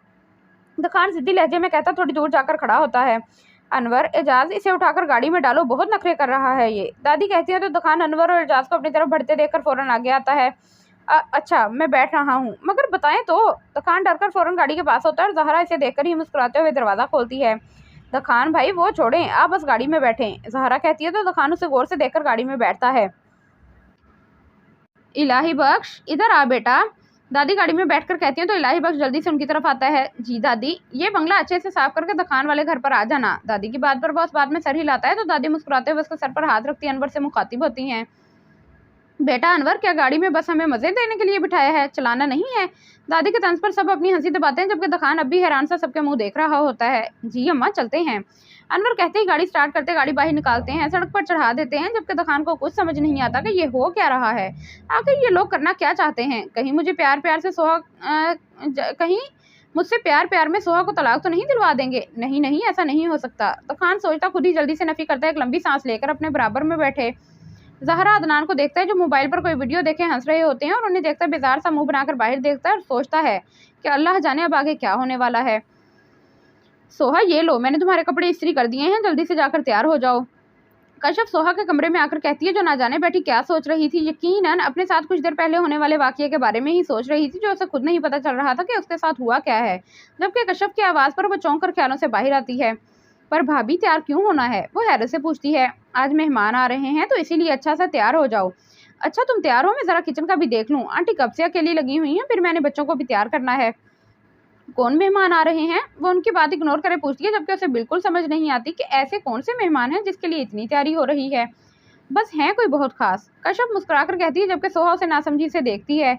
अच्छा चलो जल्दी से तैयार हो जाओ, मैं जाती हूँ, मुझे वैसे बहुत काम है। कश्यप उसे खुद को तकता देख फौरन कहती है, अच्छा आप बच्चों को देखें, मैं अम्मी के साथ काम करवा देती हूँ, तैयार बाद में हो जाऊंगी। उसका वैसे भी दिल नहीं कर रहा था तैयार होने का, तभी खड़े होकर पाँव में चप्पल पहनती है। अरे नहीं नहीं तुम बैठो, मैं कर लूँगी, बस तुम तैयार हो जल्दी। कश्यप उसे बिठाकर बाहर की तरफ जाती है, जबकि सोहा को बिल्कुल समझ नहीं आता कि हो क्या रहा है। आखिर सुबह अचानक मुझे वहाँ से ले आए और अब तैयार होने का कह रहे हैं। वो सोचते हुए अपने कपड़े देखती है, फिर गहरी सांस लेकर उन्हें उठाए वॉशरूम में जाती है। दखान सोफे के कोने से टेक लगाकर बैठा, माथे पर बल डाले सबको गौर से देख रहा था, जो सब अपनी ही तैयारी में लगे हुए थे। उसे समझ नहीं आ रही थी, जब खुद ने कहीं नहीं जाना था तो उसे क्यों घसीट कर लाए, और लाए तो लाए, साथ में सोहा को भी अलग कर दिया। जालिम मुआशरा कभी दो दिलों को मिलने नहीं देगा। दखान दिल में सोचता उठकर अपने कमरे में जाने ही लगता है कि दादी की आवाज़ पर रुककर उन्हें देखता है। इधर आ, ये देख, ये कैसा लग रहा है? दादी एक लाल दुपट्टा जिसके कोने पर किरण लगी हुई थी हाथ में लेकर दखान से पूछती हैं। दादी मैं लड़की थोड़ी हूँ जो आप मुझसे पूछ रही हैं। मामा, चाची, फूफो और ये लड़कियां बैठी हुई हैं, इनसे पूछें, वरना आधी औरत आहत से मशवरा ले लें। उसे वैसे भी बहुत शौक है औरतों के बीच रहने का। दखान चिढ़कर कहता है, जबकि आहत जो जोहा के साथ बैठा था उसका कोई सूट देख रहा था। दखान की बात पर नजर उठाकर उसे घूरता है। इधर आ, हम तेरे लिए लड़की देखने जा रहे हैं, तू अब जाएगा तो उसे ये दुपट्टा भी तो पहनाना होगा ना, तभी पूछ रही हूँ, क्योंकि बीवी तो तेरी ही होगी।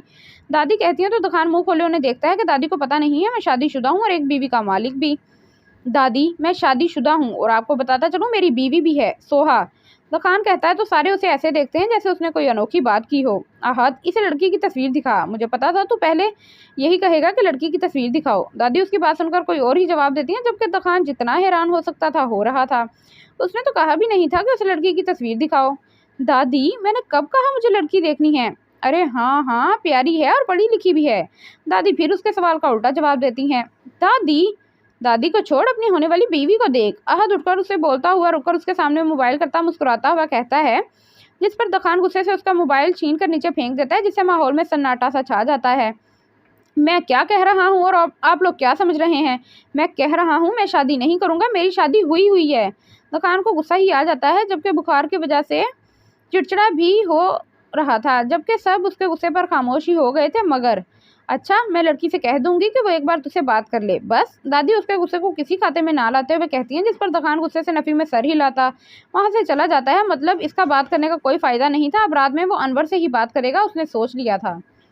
लड़का शर्मा गया। दादी, जहरा पहले कंफर्म करती है कि दखान चला गया ना, फिर दादी से हंसते हुए कहती है, जिस पर सभी हंस देते हैं, जबकि अहद दुख से अपने मोबाइल की डेड बॉडी उठाकर जोहा को देखता है। चलो कोई नहीं, होता है ऐसा अक्सर। तुमने सुबह मेरा मोबाइल चार्ज से हटाया, देखो तुम्हें सजा मिल गई, अब तुम्हारा मोबाइल टूट ही गया। जोहा कहती है तो अहद पांचों उंगलियां अपने मुंह पर फेर कर उसे देखता है, जैसे कह रहा हो, बेटा तुम्हें तो मैं जरूर देख लूंगा, जरा कमरे में आओ। जबकि जोहा उसका इशारा समझकर हाथ के इशारे से उसे जाने का कहती है, जैसे कह रही हो, जा जा, देखे हैं तेरे जैसे बहुत। और अहद उसके इशारे का मतलब समझकर गुस्से से उसे और फिर अपने मोबाइल को दुख से देखकर बाहर चला जाता है। सोहा, कहाँ आ रही हो? कमरे में जाओ, मेहमान बैठे हुए हैं। कश्यप सोहा को कमरे से आता देख फौरन उसके पास आकर उसे कमरे में ले जाती है।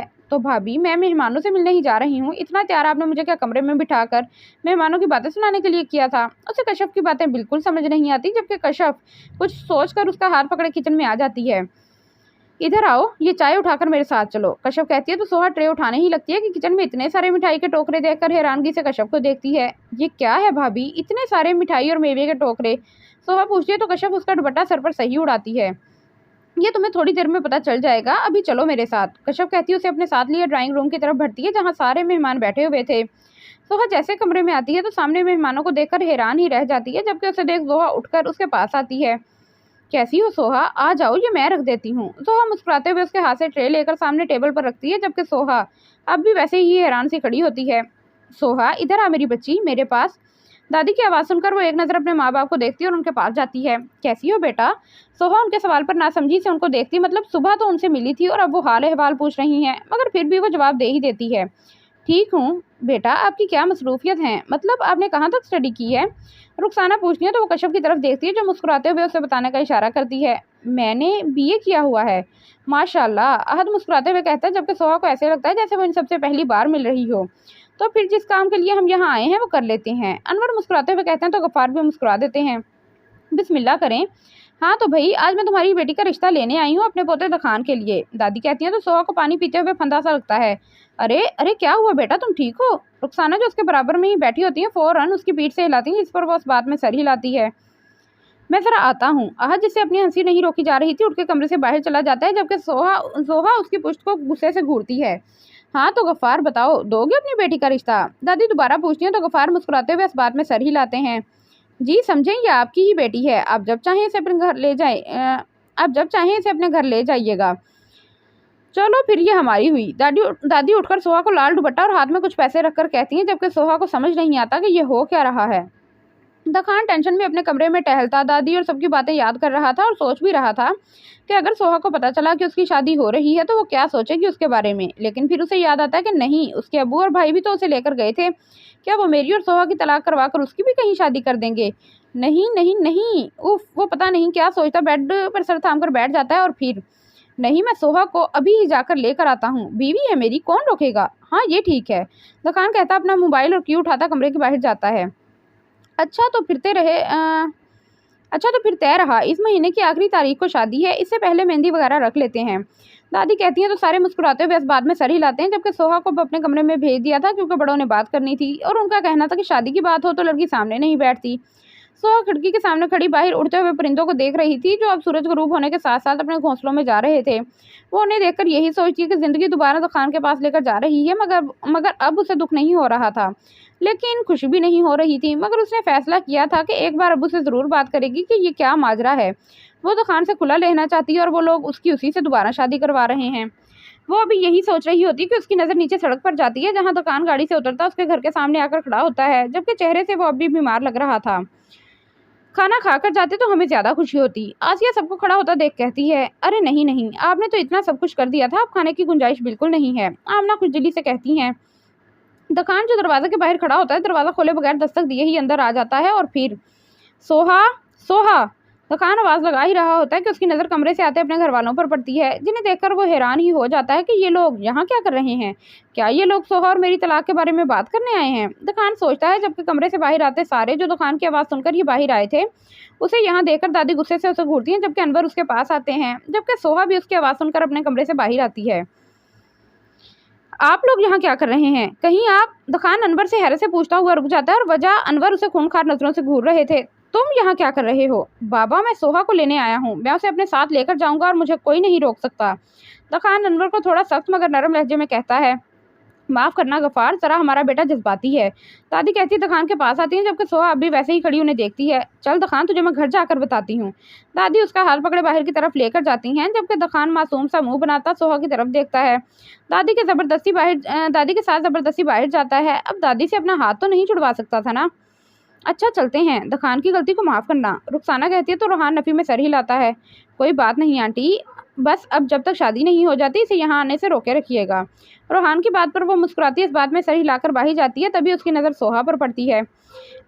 बेटा, इतनी जल्दी लाल दुपट्टा उतार दिया, थोड़ी देर पहन कर रखती, रुखसाना कहती हैं तो सोहा अपने सूट का हमरंग दुपट्टा देखती है और फिर कहने ही वाली होती है कि जहरा उसके करीब आकर गुनगुनाती है।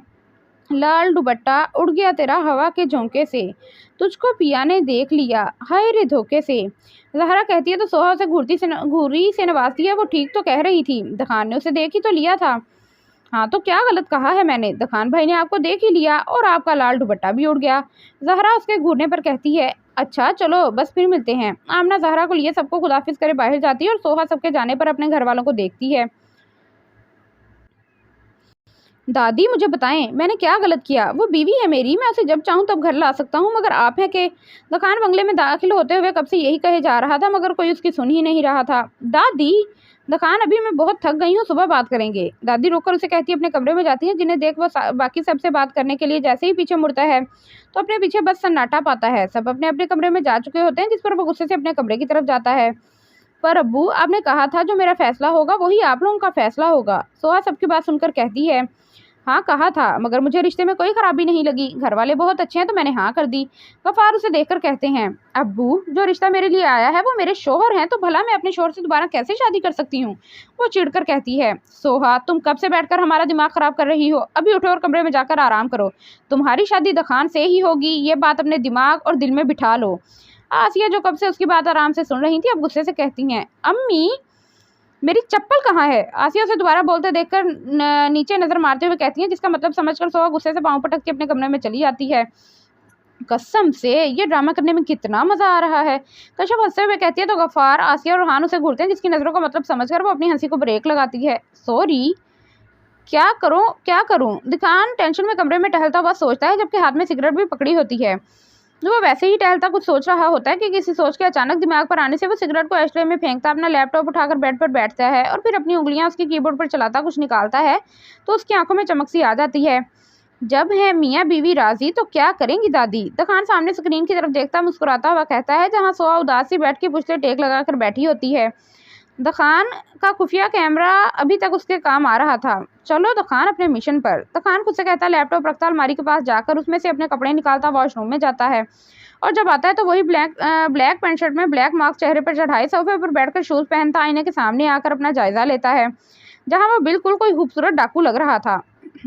जब कंफर्म हो जाता है कि किसी को पता नहीं चलेगा कि वो दुकान है तो फिर अपना मोबाइल और की उठाकर कमरे से बाहर जाता है और फिर बाहर आकर एहतियात से खुद ही दरवाज़ा खोलकर गाड़ी बाहर निकाल कर खुद ही दरवाज़ा बंद कर देता है। ये सब वो इतने आराम से करता है कि बाहर सोते हुए चौकीदार को भी पता नहीं चलता कि किसी ने दरवाज़ा खोला है।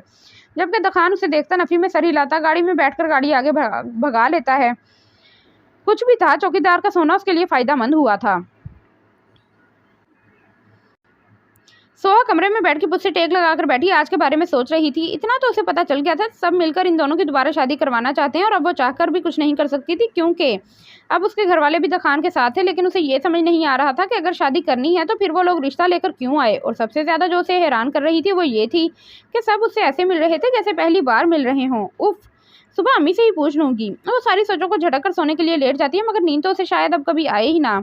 दखान जो अब दोबारा उसकी ज़िंदगी में शामिल होने वाला है, वो यही सोचते आंखें बंद करती है कि उसे बाहर गाड़ी रुकने की आवाज़ आती है, जिस पर वो सर उठाकर घड़ी की तरफ देखती है जहाँ 12 बज रहे होते हैं। इस वक्त कौन हो सकता है, वो दोबारा लेट कर सोचती है। खैर जो भी हो, सिर्फ यहाँ हमारा घर थोड़ी है, वो भी और भी घर हैं, आया होगा किसी से कोई मिलने। सोहा सोचकर झटक कर आंखें बंद करती है ताकि नींद जल्दी आ जाए, मगर अभी उसे ये नहीं पता था कि आज रात तो उसकी नींद हराम होने वाली है। दखान गाड़ी बिल्कुल सोहा के घर के पीछे की तरफ रोकता है और अंदर ही बैठे बाहर का जायजा लेता है, जहां पूरी गली सुनसान पड़ी थी। अब जाहिर सी बात है सब सो ही रहे होंगे, उसकी तरह किसी के घर कूदने के लिए थोड़ी उठे होंगे। दखान को जब तसल्ली हो जाती है कि कोई नहीं है तो आराम से गाड़ी से उतरता, गाड़ी को लॉक किए सोहा के घर की तरफ बढ़ता है और वहां पहुंचकर गर्दन ऊपर करे सोहा के कमरे की खिड़की को गौर से देखता है जो बंद होती है। वो गहरी सांस लेकर इधर उधर नजर घुमाता है, मगर उसे सीढ़ी कहीं नजर नहीं आती। जी वो सीढ़ी कहीं नजर नहीं आती। जी से वो अफसरदा सा मुंह बनाकर जैसे ही मुड़ता है तो नजर अपने सामने बैठे दोस्त कुत्ते पर जाती है। ये वही कुत्ता था जो पहले भी उसे दिखा था। उसे देख दखान के चेहरे पर मुस्कुराहट आ जाती है, जिस पर वो थोड़ा चलकर कुत्ते के सामने बैठकर उसके सर पर हाथ रखता है। कैसे हो दोस्त, मैं तो भूल ही गया था तुम्हें, दखान कहता है तो कुत्ता जुबान निकाले उसे देखता है। ऐसे क्या देख रहे हो? अच्छा अच्छा, तुम सोच रहे होगे कि पहले भी आया था इस हालत में, मगर यार वो वक्त और था, ये वक्त और है। तब मैं जासूसी करने आया था, अब बीवी को मनाने आया हूँ। दखान उसे ऐसे बता रहा था जैसे सामने कोई जानवर नहीं इंसान बैठा और कुत्ता भी आराम से बैठा उसकी बात सुन रहा था कि तभी कुत्ते के छोटे छोटे बच्चे उसके पास आते हैं। अरे वाह, तुम बाप भी बन गए, बहुत मुबारक हो दोस्त, वो कहता उसके बच्चों को भी प्यार करता है। अब यार एक परेशानी है, मेरे पास सीढ़ी नहीं है कि ऊपर चढ़ सकूं। दखान उदासा सोहा की खिड़की की तरफ देख के कहता है, जबकि कुत्ता उसे देख उठकर आगे जाता है, जिस पर दखान खड़ा हो जाता है। थोड़ी देर दखान वहीं खड़ा रहता है, जब कुत्ते की भौंकने की आवाज़ आती है, जिस पर वो मुड़कर देखता है तो कुत्ता एक कोने में खड़ा भौंकता हुआ आगे पीछे टहल रहा होता है और उसके साथ उसके बच्चे भी, जिस पर वो जल्दी से उसके पास जाता है। यार चुप हो जा, क्यों सबको उठाना है? दखान अभी उसे बोल ही रहा होता है कि उसे कोने में सीढ़ी रखी नजर आती है, यानी कुत्ता उसे सीढ़ी दिखाने के लिए भौंक रहा था। दखान सोचता मुस्कुराता हुआ उसके सर पर हाथ फेरता सीढ़ी उठाकर सोहा के घर की तरफ जाता है। शुक्रिया दोस्त, जब कोई आने लगे तो भौंक कर बता देना, ठीक है? दखान सीढ़ी सोहा की खिड़की के साथ जोड़कर कहता है, जिस पर कुत्ता भाव करके हाँ कहता है। हाँ ऐसे ही, गुड बॉय। दखान मुड़कर मुस्कुराते हुए कहता, आराम से सीढ़ी चढ़ता सोहा की खिड़की के पास पहुंचकर आराम से खिड़की को धक्का देता है जो खोलने पे ही नहीं आती। सोहा जो कब से आंखें बंद किए नींद का इंतजार कर रही थी, खिड़की पर खटपट होती देख फौरन आंखें खोले खिड़की की तरफ देखती है, जहां पर्दों के पीछे से एक मर्द का साया नजर आता है जो मुसलसल शायद खिड़की खोलने की कोशिश कर रहा था, जिसे देखकर सोहा का दिल ठीक से धड़कता है। सोहा डर के थूक निकलती उठकर गौर से खिड़की के पीछे साए को देखती है। या अल्लाह, ये कौन है, कहीं चोर डाकू तो नहीं? वो खुद ही सोचकर कांप जाती है कि रात के इस पहर जब वो कमरे में तन्हा है और बाहर कोई डाकू अंदर आने के लिए मचल रहा है। वो घबराते हुए उठकर कमरे से बाहर जाने की घर से अपना दुपट्टा उठाए जैसे दरवाजे की तरफ पहुंची है तो खिड़की का पट एक झटके से खुलता है, जिस पर वो आंखों में खौफ लिए साथ पड़ा गुलदान उठाकर दबे कदमों से खिड़की की तरफ बढ़ती है, जो अब आराम से बाहर खड़ा शख्स खोल रहा होता है। दखान से जब खिड़की का पट नहीं खुलता तो वो उसे तोड़ ही देता है और फिर थोड़ी देर रुककर आराम से खिड़की को धकेले अंदर का जायजा लेता है, जहां बेड खाली पड़ा था और सोहा कमरे में कहीं मौजूद नहीं थी। अभी तो यही थी, अब कहाँ चली गई? शायद वॉशरूम वगैरह गई हो। दखान खुद से ही सोचता अंदर जाने के लिए 2 सीढ़ियां और ऊपर चढ़ता है। सोहा जो डर के हाथों में कस के गुलदान को पकड़े हुई थी, दुकान के अंदर आने पर खौफ से गुलदान उसके हाथ से छूटकर नीचे गिरता है, क्योंकि इतने लंबे तिरंगे मर्द का सामना वो बेचारी फूल जैसी कैसे कर सकती है। जबकि दखान जो आराम से आ रहा था किसी चीज के टूटने की आवाज पर चौंक कर अपने बराबर में देखता है, जहां सोहा खौफ से उसे ही देख रही होती है। देखो, जैसे आए हो वैसे ही चले जाओ, वरना वरना मैं तुम्हें ये मार दूंगी। सोहा बोलती कुछ सोचकर टेबल से खाली शीशे का जग उठाकर कहती है, जिस पर दखान के होठों पर मुस्कान आ जाती है।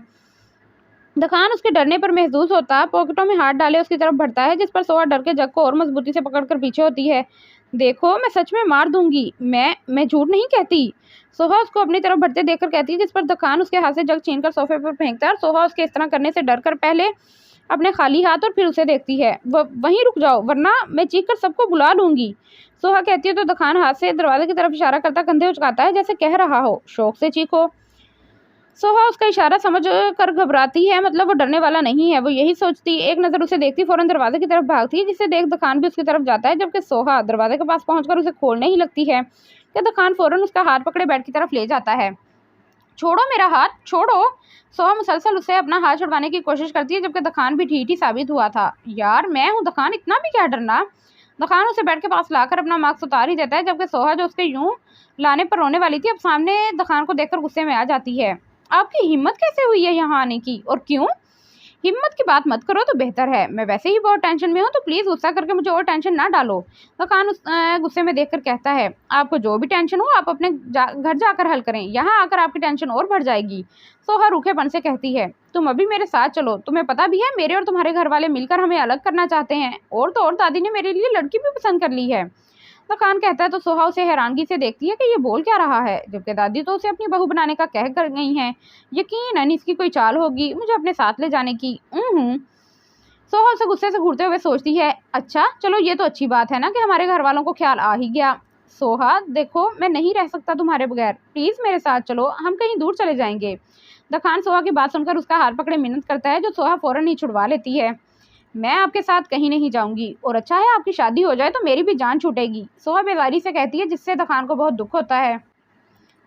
तुम मेरे साथ नहीं जाओगी? दखान उसे देखकर एक आईब्रो उठाकर पूछता है। नहीं मैं कहीं नहीं जाऊंगी।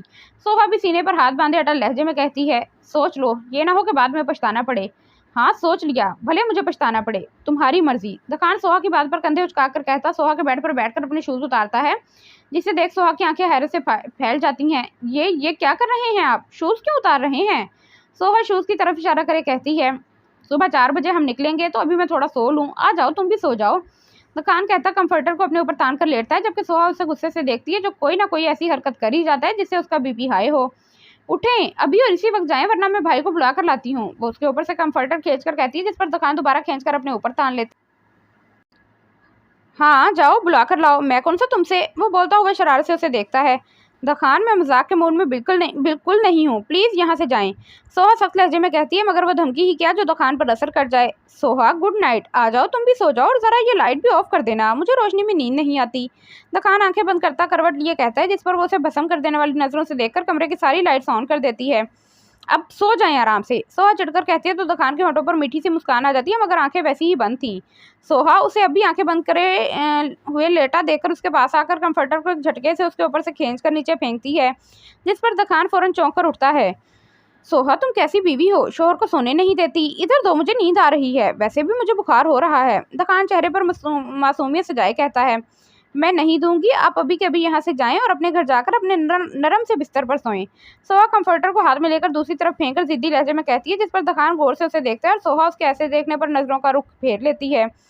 अगर तुमने मुझे ये कंफर्टर नहीं दिया तो मेरे लिए तुमसे अच्छा कंफर्टर कोई नहीं होगा। दखान संजीदगी से कहता सोहा को ठीक वाला डरा गया था, जिसका नतीजा ये हुआ कि सोहा डर के मुंह बनाती फौरन कंफर्टर उठाए उसकी तरफ फेंकती है, जिस पर दखान मुस्कुराता हुआ उसे देख दोबारा लेटकर आंखें बंद कर लेता है, और सोहा रूहानसी सी उसे देखकर सोफे पर जाकर बैठ जाती है और नजरें दखान पर जमा देती है, वो भी गुस्से वाली।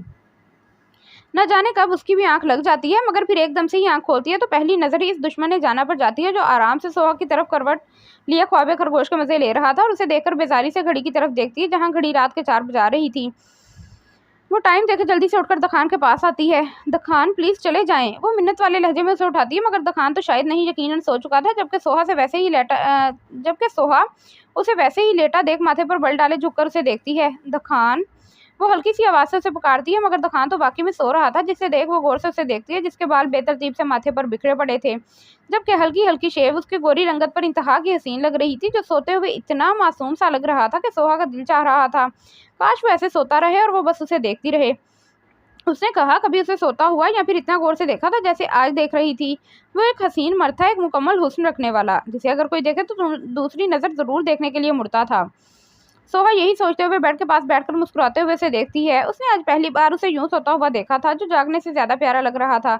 लग ही नहीं रहा था कि ये वही दखान है जिसने कभी उसे तकलीफ दी थी, उसकी मोहब्बत का मजाक बनाकर उसे रुसवा किया था, मगर ये वही दखान था जिसने कभी सोहा को बदले की भेंट चढ़ाया था। सोहा जो कुछ देर पहले उसे मुस्कुराते हुए देख रही होती है, अब अपनी अजियत याद करके उसके चेहरे से मुस्कान एकदम गायब ही हो जाती है। अब ना तो गुस्सा था उसके चेहरे पर, ना ही मुस्कान।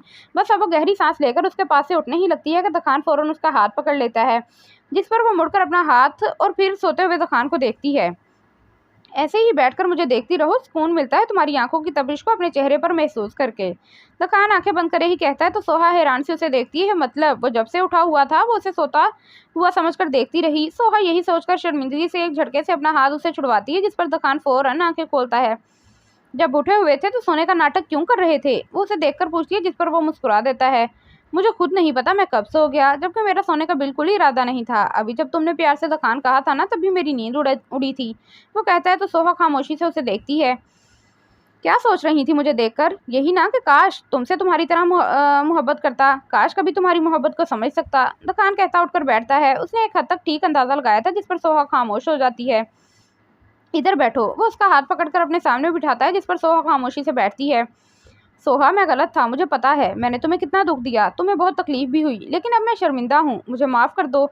हम अपनी दोबारा से ज़िंदगी शुरू करेंगे। हम भूल जाएंगे कि कभी हमें कोई नाराज़गी भी हुई थी या फिर कभी हमारे बीच कोई बदला आया था। दखान कहता है तो सोहा कुछ बोलने ही वाली होती है कि दखान का फ़ोन रिंग करता है, जिसे सोहा दखान से पहले फ़ौरन टेबल से उठाकर देखती है तो आहत का फ़ोन होता है।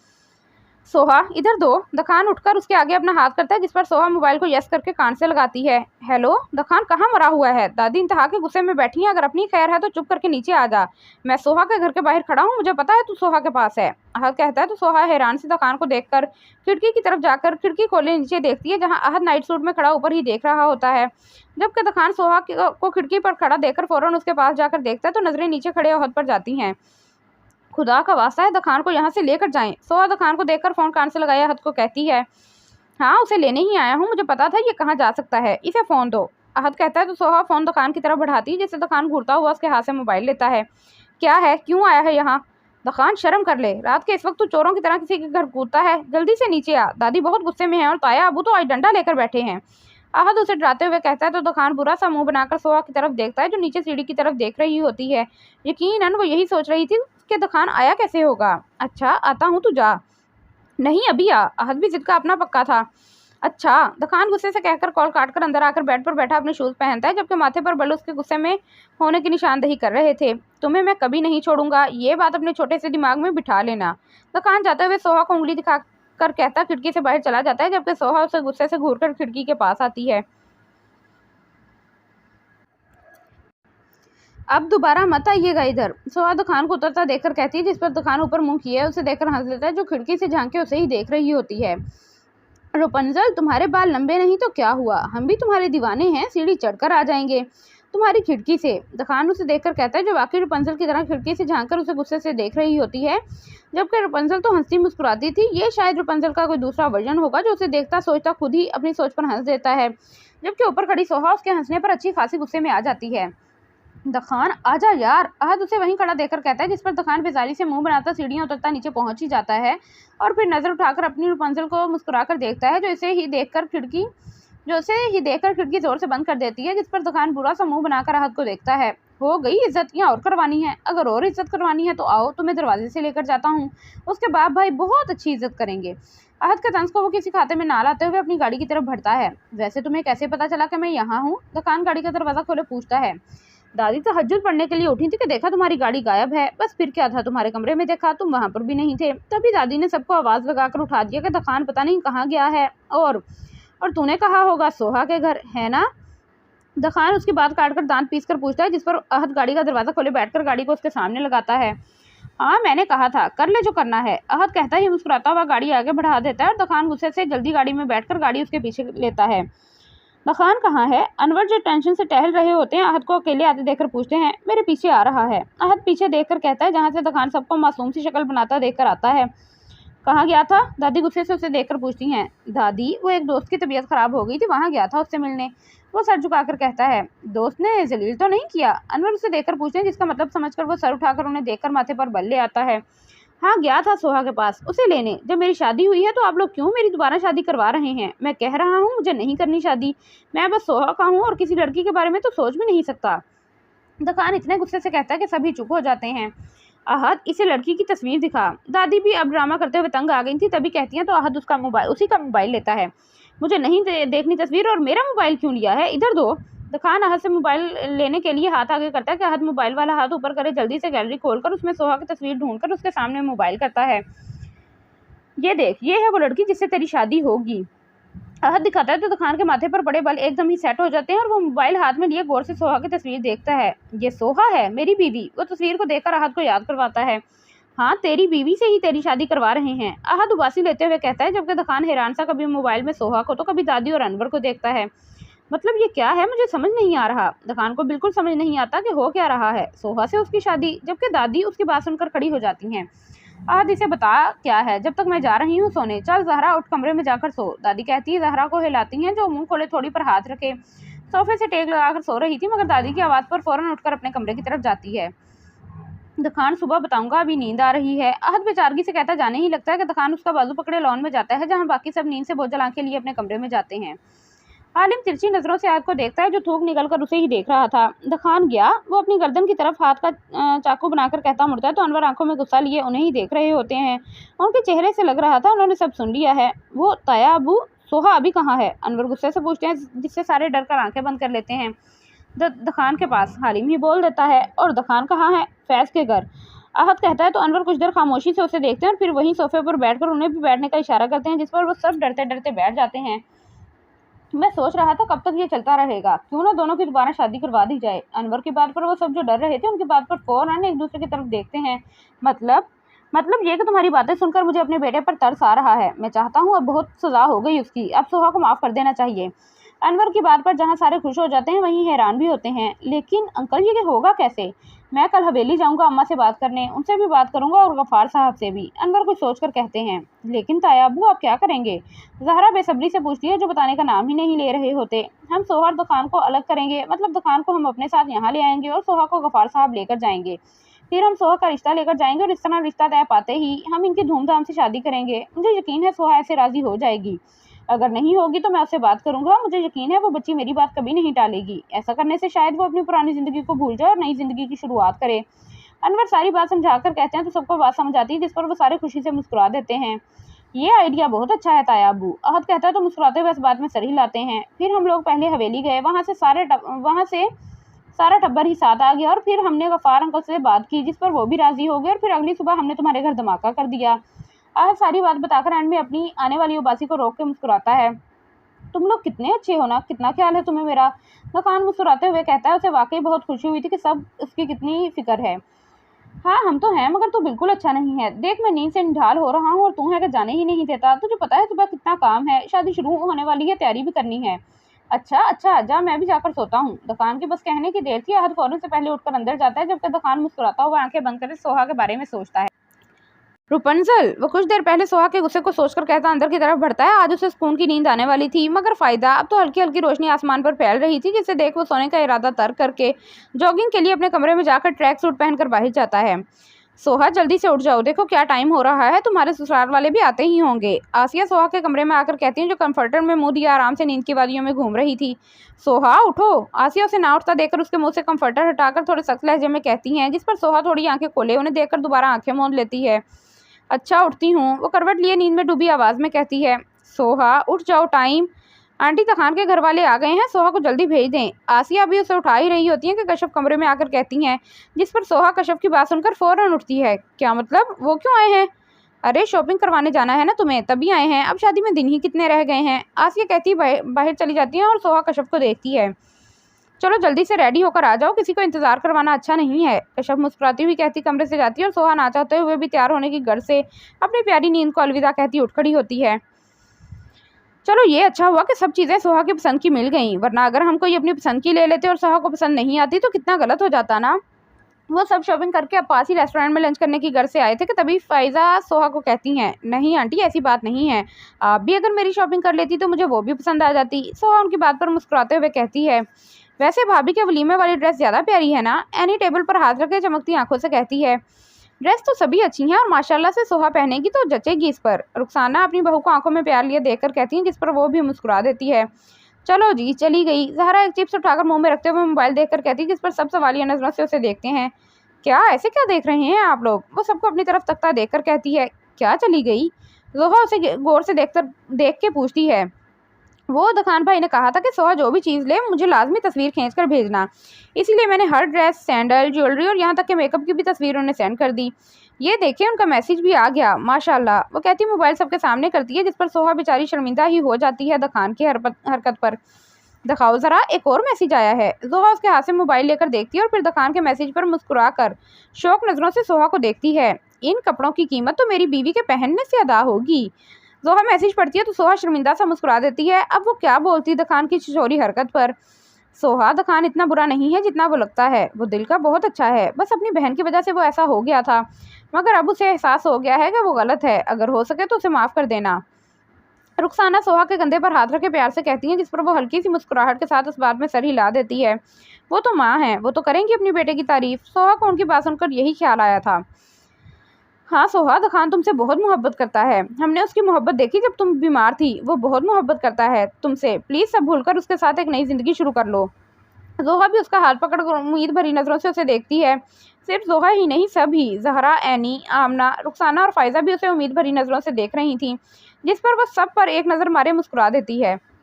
ठीक है, वो कहती है तो सबके चेहरे खिल से जाते हैं, जिन्हें देख के वो सोचती है कि ये भी दखान ने ही इन्हें कहा होगा। उफ, क्या शख्स था वो, सबसे इतना अच्छा क्यों समझ रहे थे। वो सोचती उनके साथ खाना खाने लगती है जो वेटर अभी ही रख के गया था। वक्त का काम है चलना और चलते रहना, ये ऐसी चीज़ है जो कभी नहीं रुकती। अभी एक सेकंड गुजरे तो पिछले वक्त तो हम ला ही नहीं सकते, जबकि बस कुछ यादें और दुख होते हैं जो वही रह जाते हैं, जबकि हम भूल जाते हैं कि आने वाला कल पिछले गुजरे हुए वक्त से ज़्यादा अच्छा होगा। लेकिन कुछ लोग होते हैं जो नहीं समझ पाते। इन्हीं में सोहा भी थी, जो बेड पर बैठी अपने मायूं के सूट को बेदिली से देख रही थी, जबकि बाहर हर जगह खुशी का समा था। रोहान भाग भाग कर तैयारी करवा रहा था। पूरे घर को पीली लड़ियों से सजाया गया था, जबकि सहन में लगे पौधों पर पीली लाइटों से सजावट की गई थी। और ये सब रोहान ने अपनी जान से प्यारी बहन की खुशी के लिए खुद खड़े होकर करवाया था। छोटे, वहाँ देखो वो लड़ी निकल रही है, उसे ठीक से लगाओ। अरे आपने अभी तक झूला नहीं सजाया, लड़के वाले आते होंगे, बस जल्दी से पहले झूला सजा दें, और प्लीज़ पूरे झूले को फूलों से भर दीजिएगा, कोई जगह खाली ना रहे। आप इधर आओ, देखो जाकर खाना कहाँ तक पहुँचा, जल्दी जल्दी करें और देखें कोई कमी ना रहे। रोहान खुद खड़ा होकर सबको हर काम की हदायत दे रहा था, किसी चीज़ की कमी ना हो, तभी हर चीज़ को नोट करता, जो चीज़ उसे ठीक ना लगती फ़ौरन उसे दुरुस्त करवा देता था।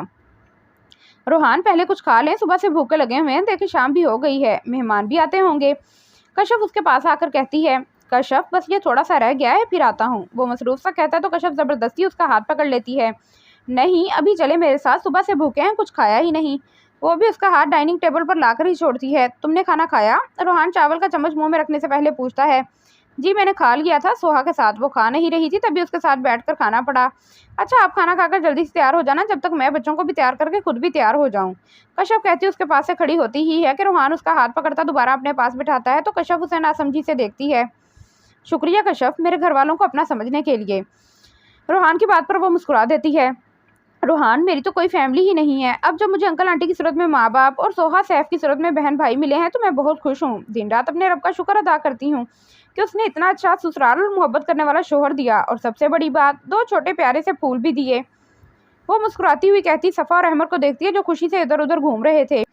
मैंने कभी सोचा भी नहीं था कि मेरी भी फैमिली होगी। वो कहती है तो उसकी आंखें नम हो जाती हैं और उसकी आंखों की नमी रोहान से छुप नहीं पाती। कश्यप, अगर खुश हो तो रो क्यों रही हो? वो उसका हाथ पकड़े प्यार से कहता है, तो कश्यप मुस्कुराती हुई आने वाले आंसू को उंगली की बूर से साफ करती है। नहीं, रो नहीं रही, बस वैसे ही खुशी के आंसू थे। अच्छा चलें, आप भी जल्दी से रेडी हो जाएं, जब तक मैं बच्चों को तैयार करके सोहा को देखूं। कश्यप कहती खड़ी होती है तो रोहान मुस्कुराता हुआ इस बात में सर हिलाता है और शुक्र अदा करता है कि अल्लाह ने उसे इतनी अच्छी हमसफ़र दी है। बेशक अल्लाह के फैसले हमारी सोच से भी ज़्यादा दुरुस्त होते हैं, बस हम ही नहीं समझ पाते अल्लाह के फैसलों पर। कहाँ रह गए हो सारे, जाना नहीं है क्या? लड़कियों आ जाओ, और कितना तैयार होगी। दादी लाउंज में बैठे सबको आवाज़ लगाती हैं, जिनकी तैयारी ही खत्म नहीं हो रही थी। दादी देखें मैं कैसी लग रही हूँ? जहरा दादी के सामने आकर घूम के पूछती है, जबकि दादी अपना चश्मा नीचे किए गौर से उसे देखती हैं, जो पीले गरारे पर परांदा लगाए बहुत प्यारी और मासूम लग रही थी। अरे ये क्या, इसकी तो आस्तीनें फटी हुई हैं, तूने खराब कर लिया सूट।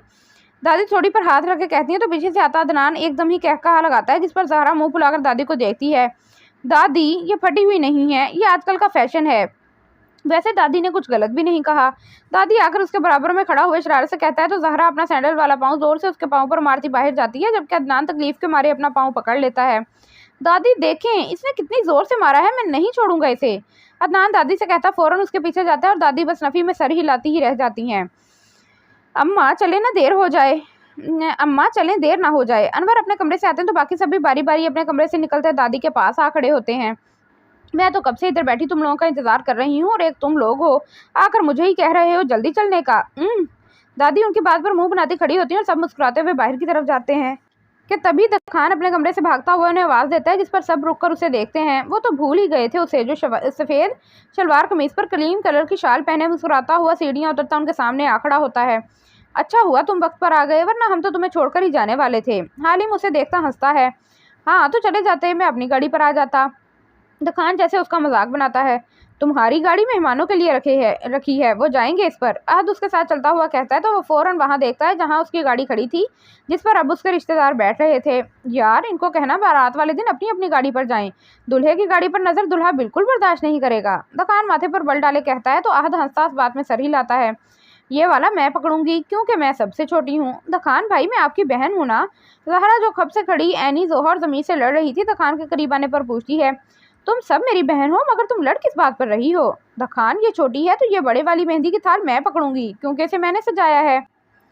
जोहा फौरन जहरा के हाथ से मेहंदी की थाल, जिसे जोहा ने मोमबत्ती मेहंदी और फूलों से सजाया हुआ था, लेकर दखान से कहती है नहीं दखान भाई ये मैं लूंगी। एनी भी जोहा के हाथ से लेकर कहती है, जबकि दखान को कुछ समझ नहीं आता कि ये हो क्या रहा है और वो क्या करे।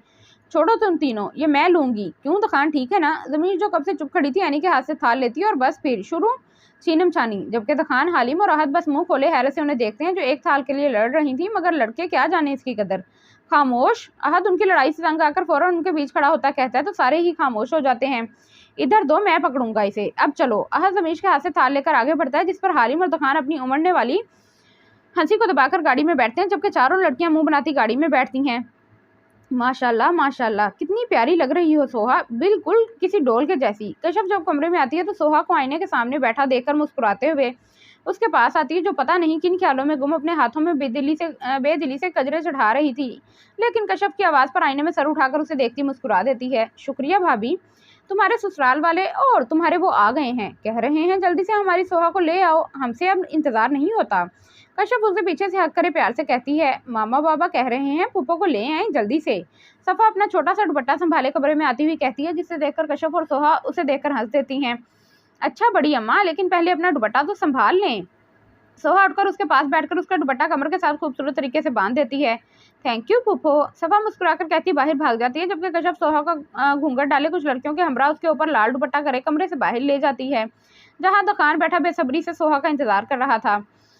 ये सोहा को कब लाएंगे, आधा घंटा हो गया है हमें यहाँ बैठे हुए। दखान जबरदस्ती की मुस्कान चेहरे पर सजाए अपने बराबर बैठे हालिम को कहता है हद है दखान, वैसे आती होगी, अब लड़की है तुम्हारी तरह थोड़ी कि बस शलवार कमीज पहनी और लो तैयार। लड़कियों की तैयारी बहुत होती है, अब अपनी ही देख लो, अब अपनी ही को देख लो। हालिम उसे सामने जहरा जमीश और बाकी सबकी तरफ इशारा करता है, जो बैठी ढोल बजाते हुए गीत गा रही थी। हाँ ये तो है। दखान एक गहरी सांस लेकर कहता अपने मोबाइल को देखता है कि तभी हालिम उसके कंधे पर अपना कंधा मारता है। आ गई तेरी दुल्हन। हालिम के कहते ही दखान गर्दन मोड़े जैसे ही देखता है तो देखता ही रह जाता है, जहां से सोहा कुछ लड़कियों के हमरा लाल दुपट्टे के साये में पीले गरारे में घूंघट डाले दखान की धड़कन अच्छी खासी बढ़ाते हुए उसी के पास आ रही थी। दखान भाई थोड़ा आगे हो, भाभी ने भी बैठना है। एनी दखान को सोहा को तकते देखकर कहती है तो दखान फौरन चौंक कर सोहा पर से नजरें हटाकर उसे बैठने की जगह देता है, जो बैठने के लिए खड़ी होती है, और वो उसे देखने में इतना मगन था कि पता ही नहीं चला कि कब वो उसके सामने आ गई, जबकि दखान की हरकत पर वहाँ सब भी अपनी हंसी दबाते हैं। चले अम्मा आप रस्म कर लें। आसिया दादी के पास आकर मुस्कुराती हुई कहती है तो दादी उठकर सोहा और दखान के पास बैठकर बारी बारी दोनों की रस्म करती हैं, और फिर ऐसे ही सब बारी बारी दोनों को मिठाई खिलाकर हाथ पर मेहंदी जबकि गालों पर थोड़ा थोड़ा उपटन लगाते हैं। दखान आज बेइंतहा खुश था, क्योंकि आज उसकी मोहब्बत उसे मिल रही थी, जबकि सोहा उसके बरक्स उसे ना खुशी थी ना दुख। बस वो अपने घर वालों की वजह से और हवेली वालों की खुशी के आगे हार गई थी। लेकिन दखान के पास बैठने से उसे पता नहीं क्यों घुटन सी हो रही थी। वैसे ही अपना चेहरा नहीं दिखाओगी। जब सब रस्म करके ढोल लेकर बैठ जाते हैं और सोहा दखान बस झूले पर अकेले बैठे होते हैं, तब दखान सोहा की तरफ झुककर सरगोशी करता है, जिस पर सोहा कोई जवाब नहीं देती। दखान उसे कोई जवाब ना देता देखकर कुछ सोचकर अपना मोबाइल निकालकर उसका फ्रंट कैमरा ऑन करे सोहा के घूंघट के नीचे करता है, और फिर कैमरे की तरफ देखता है, जहां सोहा उसे गुस्से से घूरते हुए उसका हाथ पकड़े पीछे करती है। यार एक पिक तो लेने दो, रात में अगर नींद नहीं आएगी तो तुम्हारी तस्वीर देख लूंगा, वैसे भी कल तो तुम मेरे साथ होगी ना। दखान मुस्कुराते हुए कहता है मुझे नहीं लेनी कोई तस्वीर। सोहा कहती है अपना घूंघट और नीचे कर देती है, जिस पर दखान मुंह बनाकर बैठता है, और फिर अच्छा चलो नहीं लो, लेकिन मैंने तुम्हें उपटन नहीं लगाया, 1 मिनट अभी लगाता हूँ। वो कुछ सोचकर कहता सामने से उपटन अपनी उंगली पर लगाकर सोहा की तरफ करता है। खान क्या कर रहे हैं, सब देख रहे हैं, अपनी नहीं तो मेरी ही इज्जत का ख्याल कर लें। वो उसकी हरकत पर चौंक कर थोड़ी पीछे होकर उसका हाथ भी पीछे करती है। छोड़ो लोगों को, लोगों का काम है बातें बनाना, मगर अपनी मनकूहा को उपटन लगाने से क्या शर्माना। खान शरारत से कहता उसका घूंघट हल्का सा उठाकर उसके गालों पर उपटन लगा ही देता है, जबकि सोहा उसके लम्स पर अपनी आंखें बंद कर लेती है और फिर सर उठाकर घूंघट से ही सामने देखती है कि कहीं किसी ने देखा तो नहीं, जबकि सब उन्हें देखने की बजाय अपने में मगन थे। तो दखान की क्यूट सी हरकत को किसी ने नहीं देखा था। दखान आप में बिल्कुल शर्म नहीं है। वो दांत पीसकर सर झुकाकर कहती है, जिस पर दखान टिश्यू से अपना हाथ साफ करता मुसलसल मुस्कुरा रहा होता है। मुझे पता है माय स्वीट हार्ट। दखान उसकी तरफ झुककर कहता है। सोहा के गाल शर्म से लाल कर गया था। अच्छा वैसे तुम खुश तो हो ना, अब देखो सब ठीक हो गया, मुझे यकीन है तुमने मुझे माफ भी कर दिया होगा, तभी तो तुम यहाँ मेरे पहलू में मेरे लिए सच कर बैठी हो। दखान पर उम्मीद सा कहता तो सोहा तंजिया मुस्कुरा देती है। दखान मैंने आपको माफ किया, मगर आपकी जिंदगी में मुझे जबरदस्ती शामिल किया जा रहा है। मैं सिर्फ यहाँ आपके घर वालों के प्यार और अपने घर वालों की इज्जत की वजह से बैठी हूँ, वरना जैसे मैं यहाँ बैठी हूँ ना, ये बस मैं ही जान सकती हूँ। सोहा की बात दखान के दिल को लगती है, जिस पर उसके होंठों की मुस्कान पल भर में गायब हो जाती है। जैसे कभी आपने मेरे साथ मोहब्बत का ड्रामा किया था, वैसे ही मैं भी आपके साथ एक अच्छी बीवी होने का नाटक करूंगी सबके सामने, मगर अकेले में आप मेरे लिए वही जालिम दखान ही होंगे। सोहा उसे कुछ ना बोलता देख दोबारा कहती है, जिस पर दखान को चुप ही लग जाती है कि जो कुछ देर पहले इतना खुश था, अब उसके चेहरे पर सदियों की तकलीफ आ गई थी, जैसे वो कभी मुस्कुराया ही ना हो। किसी ने दखान को नोट किया था या नहीं, मगर कश्यप ने देख लिया था कि सोहा ने कुछ कहा है और दखान बिल्कुल संजीदा हो गया।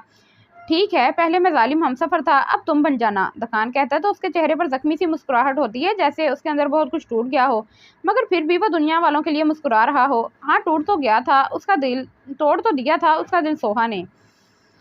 कश्यप को दखान पर बहुत तरस आता है, जबकि सोहा पर गुस्सा, मगर अभी वो क्या कर सकती थी। तभी रात में बात करने का सोचकर वो मुस्कुराते हुए बाकी सबके साथ मिले गीत गाने में मसरूफ हो जाती है। सोहा मैंने तुमसे बात करनी है। माइयों का फंक्शन कब का खत्म हो चुका था और सब अपने घर भी जा चुके थे, तभी कश्यप बच्चों को सुलाकर सोहा के पास आई थी, ताकि आज उससे बात कर ही ले जो सोने की तैयारी कर रही होती है।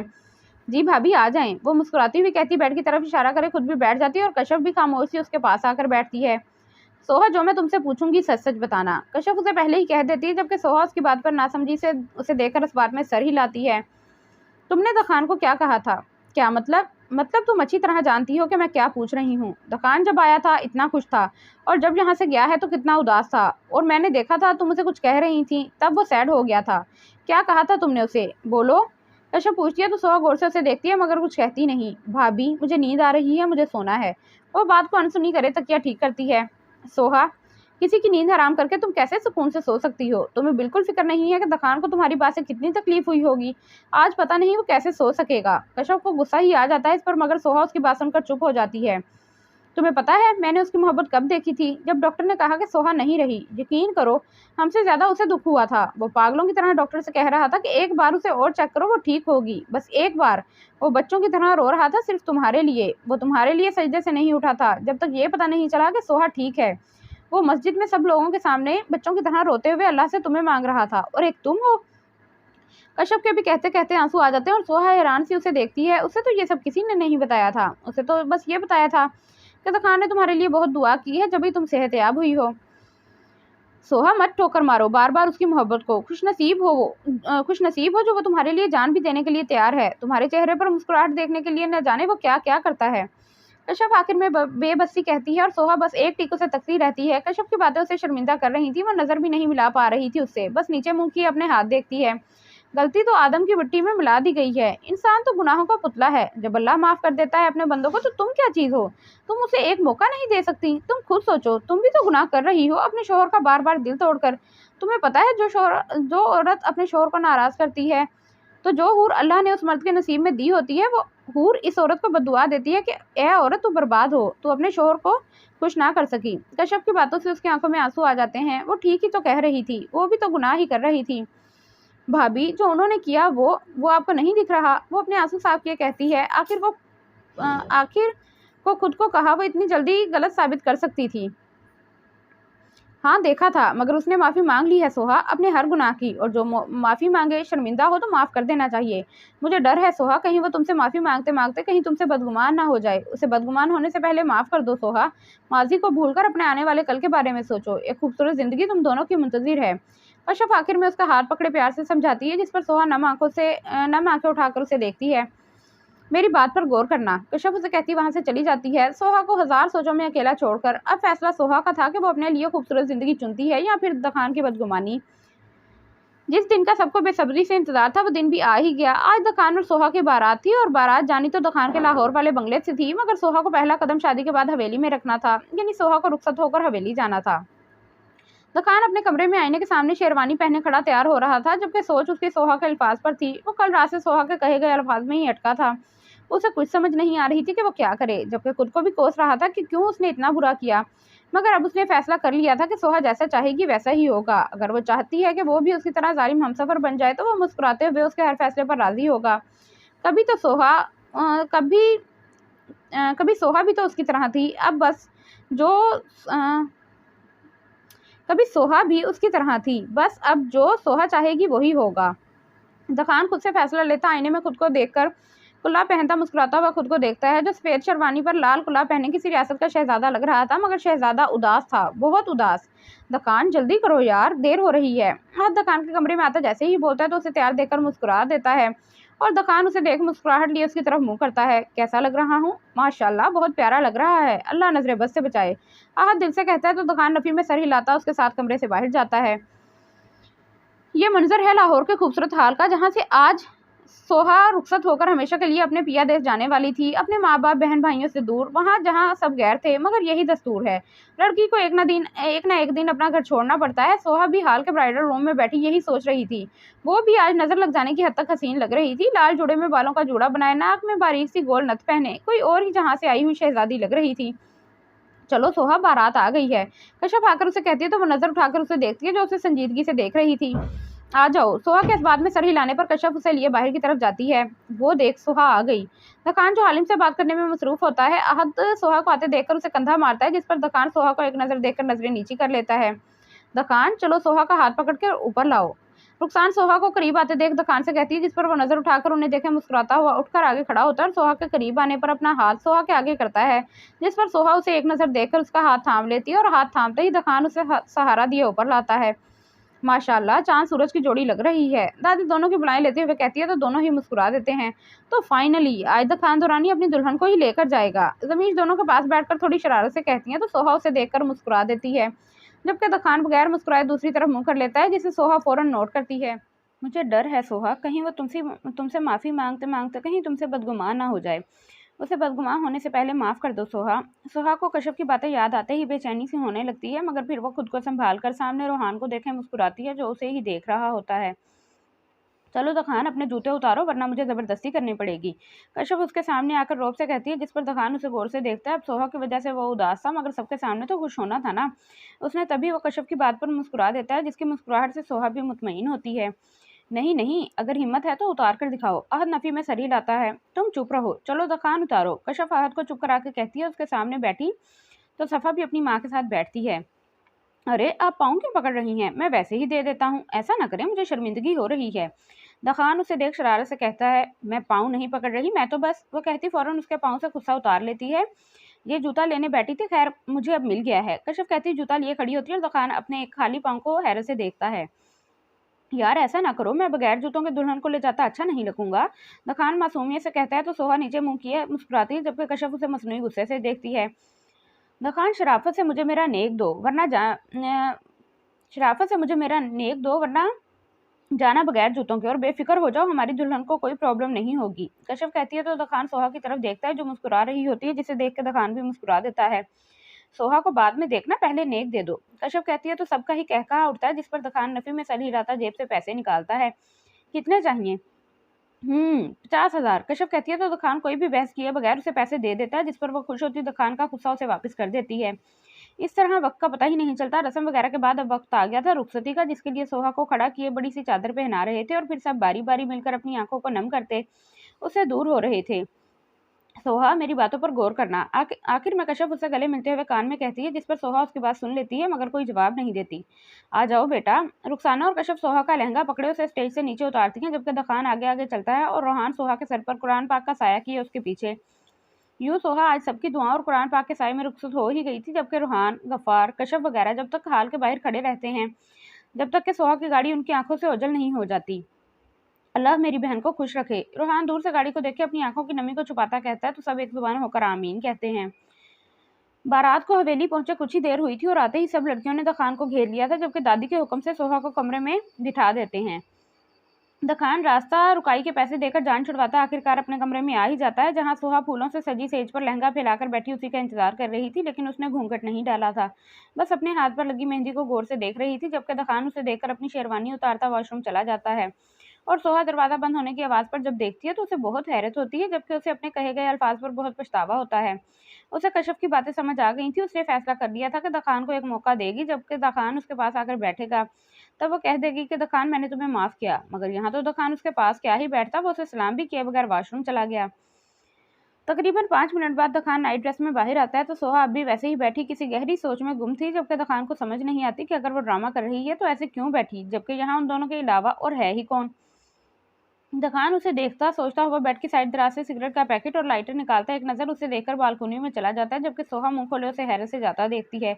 कहीं दखान वाकई बदगुमान तो नहीं हो गए। नहीं नहीं, ऐसा नहीं होगा, वो सोचती अपना लहंगा संभाले उठकर बालकोनी की तरफ जाती है, जहां दखान टेरेस पर खड़ा न जाने आसमान पर क्या देखता सिगरेट फूंक रहा होता है। जबकि सोहा को बहुत रोना आता है कि वो इसे इग्नोर करे, यहाँ खड़ा मजा कर रहा है।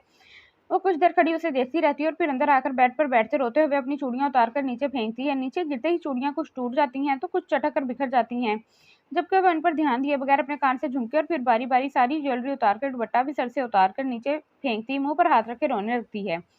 दकान जो सिगरेट खत्म करे सोने के घर से अंदर आता है तो सोहा को रोते देख और पूरे कमरे में यूं ज्वेलरी को बिखरा देखकर परेशान सा उसके सामने आकर नीचे बैठता है। क्या हुआ सोहा, रो क्यों रही हो, क्या हुआ है बताओ मुझे। उसे समझ नहीं आता कि उसने तो कुछ नहीं किया, फिर वो क्यों रो रही है, जबकि सोहा उसकी आवाज़ पर अपने मुंह से हाथ हटाए उसे देखती है। आपकी वजह से रो रही हूँ, आप भी मुझे रुलाते हैं, हर बार मुझे हर्ट करते हैं। मैंने क्या किया है सोहा, मैं तो चुपचाप सा वहाँ चला गया। मैंने तो हाँ क्यों गए वहाँ, जब पता है कि लड़की दुल्हन बनकर आपके लिए बैठी है, आपके लिए सजी है, आपके नाम की मेहंदी लगाकर बैठी है और आप हैं कि मुझे देखे बिना ही चले गए। ना मेरी तारीफ की ना मुंह दिखाई दी, बस चुप करके वहां चले गए। आपको पता भी है मैं कितनी शिद्दत से आपका इंतजार कर रही थी। सोहा रोते हुए सू सू करती कहती है तो दकान उसे हैरत से देखता है। सोहा तुमने खुद ही तो कहा था कि हाँ कहा था, मगर आपने क्यों मानी मेरी बात, पहले जब कोई बात नहीं मानी तो ये क्यों मानी। सोहा कहती है तो दखान के चेहरे पर मुस्कान आ जाती है। अब हंसे नहीं, मुझे पता है मेरा मजाक बना रहे होंगे। वो उसे हंसा देकर अपनी नाक साफ किए कहती है, जिस पर दखान को उस पर टूट कर प्यार आता है, जो रोते हुए कोई मासूम सी गुड़िया लग रही होती है। ये ड्रामा है या हकीकत, वो उसे देखकर एक आईब्रो उठाकर शरारत से पूछता है। हकीकत है, सॉरी मैंने आपको उस दिन इतना कुछ कह दिया। वो कहती नजरें नीचे कर लेती है तो दुकान मुस्कुराता हुआ उठकर उसके बराबर में बैठता है। मतलब बेगम साहिबा ने मुझे माफ कर दिया। जी माफ कर दिया, वो नीची नजरें किए कहती है तो दुकान उसके शर्माने पर हंस देता है। हंसे नहीं, मुझे मेरी मुंह दिखाई दें। वो अपने आंसू साफ किए अपने हाथ आगे करती कहती है, मगर मैंने तो तुम्हें बहुत बार देखा है, तो मुझे नहीं लगता कि तुम्हारी मुंह दिखाई होनी चाहिए। दखान शरारत से कहता उसका चेहरा देखता है जो अब हैरत से उसे ही देख रही थी। दखान मगर दुल्हन तो पहली बार बनी हूं ना, मुंह दिखाई बनती है। अच्छा अच्छा यार देता हूँ, रो क्यों रही हो। दखान साइड टेबल की दराज खोलकर उसमें से एक मैरून कलर की डब्बी निकाल कर कहता है, मैं कहाँ रो रही हूँ, बस आपको कह रही हूँ। वो अपने आंसू साफ किए कहती है, जिससे उसका काजल फैल जाता है। ये लो तुम्हारी मुंह दिखाई, जबकि तुम दिखने में चुड़ैल लग रही हो। दखान कहता है तो सोहा उसकी बात को इग्नोर किए उसके हाथ से डब्बी लेती खोलती है, जिसमें एक खूबसूरत गोल्ड का ब्रेसलेट चमक रहा होता है, जिसे देखकर वो मुस्कुरा देती है। पसंद आया, दखान उसे मुस्कुराता हुआ देख के कहता है। बहुत ज्यादा, वो चमकती आंखों से कहती है तो दखान मुस्कुराता हुआ उसके हाथ से डब्बी लेकर टेबल पर रख देता है और फिर उसका हाथ पकड़े प्यार से उसे देखता है। ये सुबह देखना, अभी हम बातें करते हैं। क्या बातें करनी है आपने, वो आईब्रो उठाकर पूछती है, जिस पर दखान को सोचकर बात शुरू करता है। सोहा तुम्हें पता है हमारी पहली मुलाकात कहाँ हुई थी। वो इसका हाथ पकड़े मुस्कुराते हुए पूछता है। हाँ, जब आप मेरा पर्स देने आए थे और मैं समझी थी कि आपने मेरा पर्स चोरी किया है और मैंने आपको चोर कह दिया था। सोहा याद करके कहती खुद ही अपनी हरकत याद करे हंस देती है। नहीं, हमारी पहली मुलाकात जब हुई थी जब तुम शायद 14-15 साल की थी और मेरे पास अपनी कोई टूटी हुई पायल लेकर आई थी और इतने प्यार और मासूमियत से मुझे कहा था कि क्या आप मेरी ये पायल जोड़ सकते हैं, और तुम्हें याद होगा मैंने तुम्हारी वो पायल तुम्हें जोड़कर दी थी। दखान उसे याद दिलाते हुए कहता है तो सोहा को फौरन याद आता है। हाँ याद आया, और ये देखे मेरे पाँव में अभी तक है ये। सोहा थोड़ा लहंगा ऊंचा करे अपने पाँव दिखाती है जहाँ पायल उसके गोरे पाँव पर जच रही थी। हाँ, तो इसका मतलब ये हुआ कि हमारी मुलाकात इस पायल की वजह से हुई थी। जी हाँ, ऐसा ही समझ लें, सोहा कहती है तो दखान मुस्कुराता हुआ उसका हाथ पकड़े थोड़ा करीब होकर बात शुरू करता है। सोहा तुमने सच में मुझे माफ कर दिया है ना। वो एक उम्मीद से उसे देख के पूछता है जो उसके लिए आज सजकर दुल्हन बनी बैठी थी। हाँ दखान, मैंने सच में आपको माफ़ कर दिया। वो भी उसे देख के कहती है, दिल से? वो तस्दीक करता है, जी दिलो जान से और पूरे अरमान से मैंने आपको माफ़ किया और मैं अब आपके साथ अपनी सारी ज़िंदगी गुजारूंगी। जब तक सांस चलती रहेगी मेरी मोहब्बत बढ़ती रहेगी। आप हमेशा दिल में रहेंगे। सोहा दखान की थी, दखान की है और दखान की ही रहेगी। सोहा के इतने अच्छे इजहार से दखान का दिल बाग बाग हो जाता है। अब तुम्हारा जालिम हमसफर मोहब्बत करने वाला हमसफर बनेगा इंशाल्लाह। दखान कहता मुस्कुराते हुए उसे देखता है, जिस पर वो भी इंशाल्लाह कहकर मुस्कुराते हुए उसे देखती है और दूर खिड़की से झांकता चांद भी उन दोनों के इतने प्यार पर शर्मा के बादल में छुप जाता है। 2 साल बाद। सोहा, बेटा देख जरा अजरा कहाँ है, नजर नहीं आ रही, क्या सो रही है? दादी अपने तख्त पर बैठी सोहा को आवाज लगाती है, जो किचन में खड़ी खाना बनाने में मसरूफ थी, लेकिन दादी की आवाज पर किचन से बाहर आती है। नहीं दादी, वो तो कब की उठ गई है। वो दुपट्टे से अपने गीले हाथ साफ किए कहती है, अजरा बाहर दखान भाई के पास है, वो जाकर देख ले वहाँ क्या हो रहा है। बस अदनान का कहना था कि सोहा के साथ दादी भी फौरन बाहर की तरफ जाती है। दखान गार्डन में अपनी 1 साल बेटी का हाथ पकड़े उसे चलना सिखा रहा था, जो थोड़ी हेल्दी होने के बाद चलना नहीं सीखी थी, मगर दखान की बहुत ख्वाहिश थी कि वो जल्दी से चलना सीखे, ताकि अगर वो ऑफिस से आए तो वो भागकर अपने बाबा के पास आए, जबकि सब अब अजरा और उसे अकेला छोड़ने में डरते थे कि कहीं दखान उसे गिरा ना दे। गुड मेरी शहजादी, ऐसे ही चलो। और दखान मुस्कुराते हुए झुककर उसे थोड़ा सा चलाकर आराम से अपनी उंगली उसके हाथ से अलग करता, उसे दूर होकर मुस्कुराते हुए उसे देखता है। तो अजरा मैडम 2 कदम चलते ही डगमगाने लगती है, जिस पर दखान जल्दी से उसके करीब होकर अपने दोनों हाथों को जैसे ही आगे करता है, मगर उससे पहले ही अजरा धम। अरे दखान, सत्यानाश हो तेरा, गिरा दिया ना बच्ची को। दादी दूर से ही आवाज लगाती उसके पास आती हैं, मगर उससे पहले ही दखान उसे उठाकर प्यार करता चुप करवा चुका था, जो बस रोने वाली थी। दखान, अभी वो छोटी है, सीख जाएगी चलना, देखें गिर गई ना। सोहा भी दखान के पास आकर अजरा को प्यार करती है, जो अपने बाप से चिपकी हुई थी, जैसे उसे अभी कोई ले लेगा। कुछ नहीं होता, आप लोग ऐसे ही टेंशन लेते हैं, ये देखें आपकी बात पर भी ये हंस रही है। दखान मुस्कुराता हुआ अजरा को देखता है, जो दखान के कंधे से लगी सबको मुस्कुरा कर देख रही होती है। अरे भाई तुम लगे रहो बाप बेटी, मैं क्या बोलूं, आ जाओ बहू अंदर चलें। दादी बड़बड़ाती अंदर चली जाती हैं, जबकि सोहा मुस्कुराती हुई अजरा की तरफ अपना हाथ करती है। अजरा आ जाओ। अजरा आ जाओ, मामा अपनी बेटी का टमी फिल करेगी।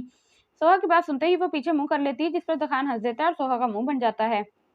हाँ ये तो है ही अपने बाप की लाडली, मैं तो जैसे कुछ हूं ही नहीं। सोहा चिढ़कर कहती है, अरे नाराज ना हो बेगम, तुम भी तो इसके बाप की लाडली हो। दखान अपने बाजू फैलाए सोहा को साथ लगाता कहता है, जिस पर सोहा ब्लश खाकर रह जाती है।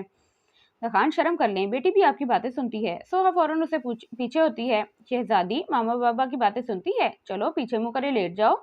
शाबाश, बुरी बात होती है बेटा। दखान उसे कहता है, तो वो भी अपने बाप की बात मानकर उसके कंधे पर सर करे दूसरी तरफ मुंह कर लेती है, जिस पर दखान मुस्कुराता सोहा को देखता है, जैसे कह रहा हो, देखो वो मान गई। दखान उसे अंदर ले आए, अपनी छोरी बातें बाद में कर लीजिएगा। सोहा दखान का इशारा समझकर कहती है, अंदर की तरफ बढ़ती है, जबकि दखान उसके पीछे चलते हुए रुक जाता है।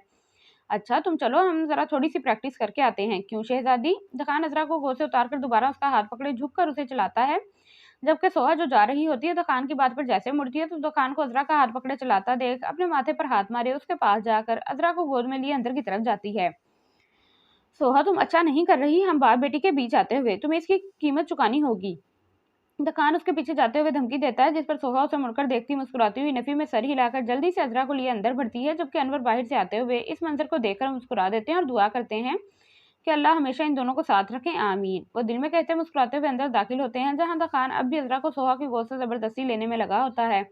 और सोहा भी अपनी जिद की पक्की थी, जो अजरा को किसी सूरत दखान को देने के लिए तैयार नहीं थी, जबकि नबल मुस्कुराकर कभी अपनी माँ को देखती है तो कभी अपने बाप को, जो उसे लेने के लिए मचल रहा था, मगर माँ जालिम दे ही नहीं रही थी उसे। अपनी माँ बाप की ये नौजोक उसे बहुत अच्छी लग रही थी, जो उसके लिए लड़ रहे थे। अब पता नहीं कौन जीतेगा और कौन हारेगा। जहरा कमरे से आती सोहा और दुकान को अजरा के लिए लड़ता देख मुस्कुराते हुए सोफे पर अनवर के बराबर में बैठती कहती हैं, जिस पर अनवर भी मुस्कुराते हुए उनको देखते हैं, ये देखने के लिए कि इसमें से जीत किसकी होती है। खत्म शुद। चलें जी, ये खत्म हो गया। और बताइएगा आपको नॉवल कैसा लगा, दुआओं में याद रखिएगा। ओके जी, अल्लाह हाफिज़।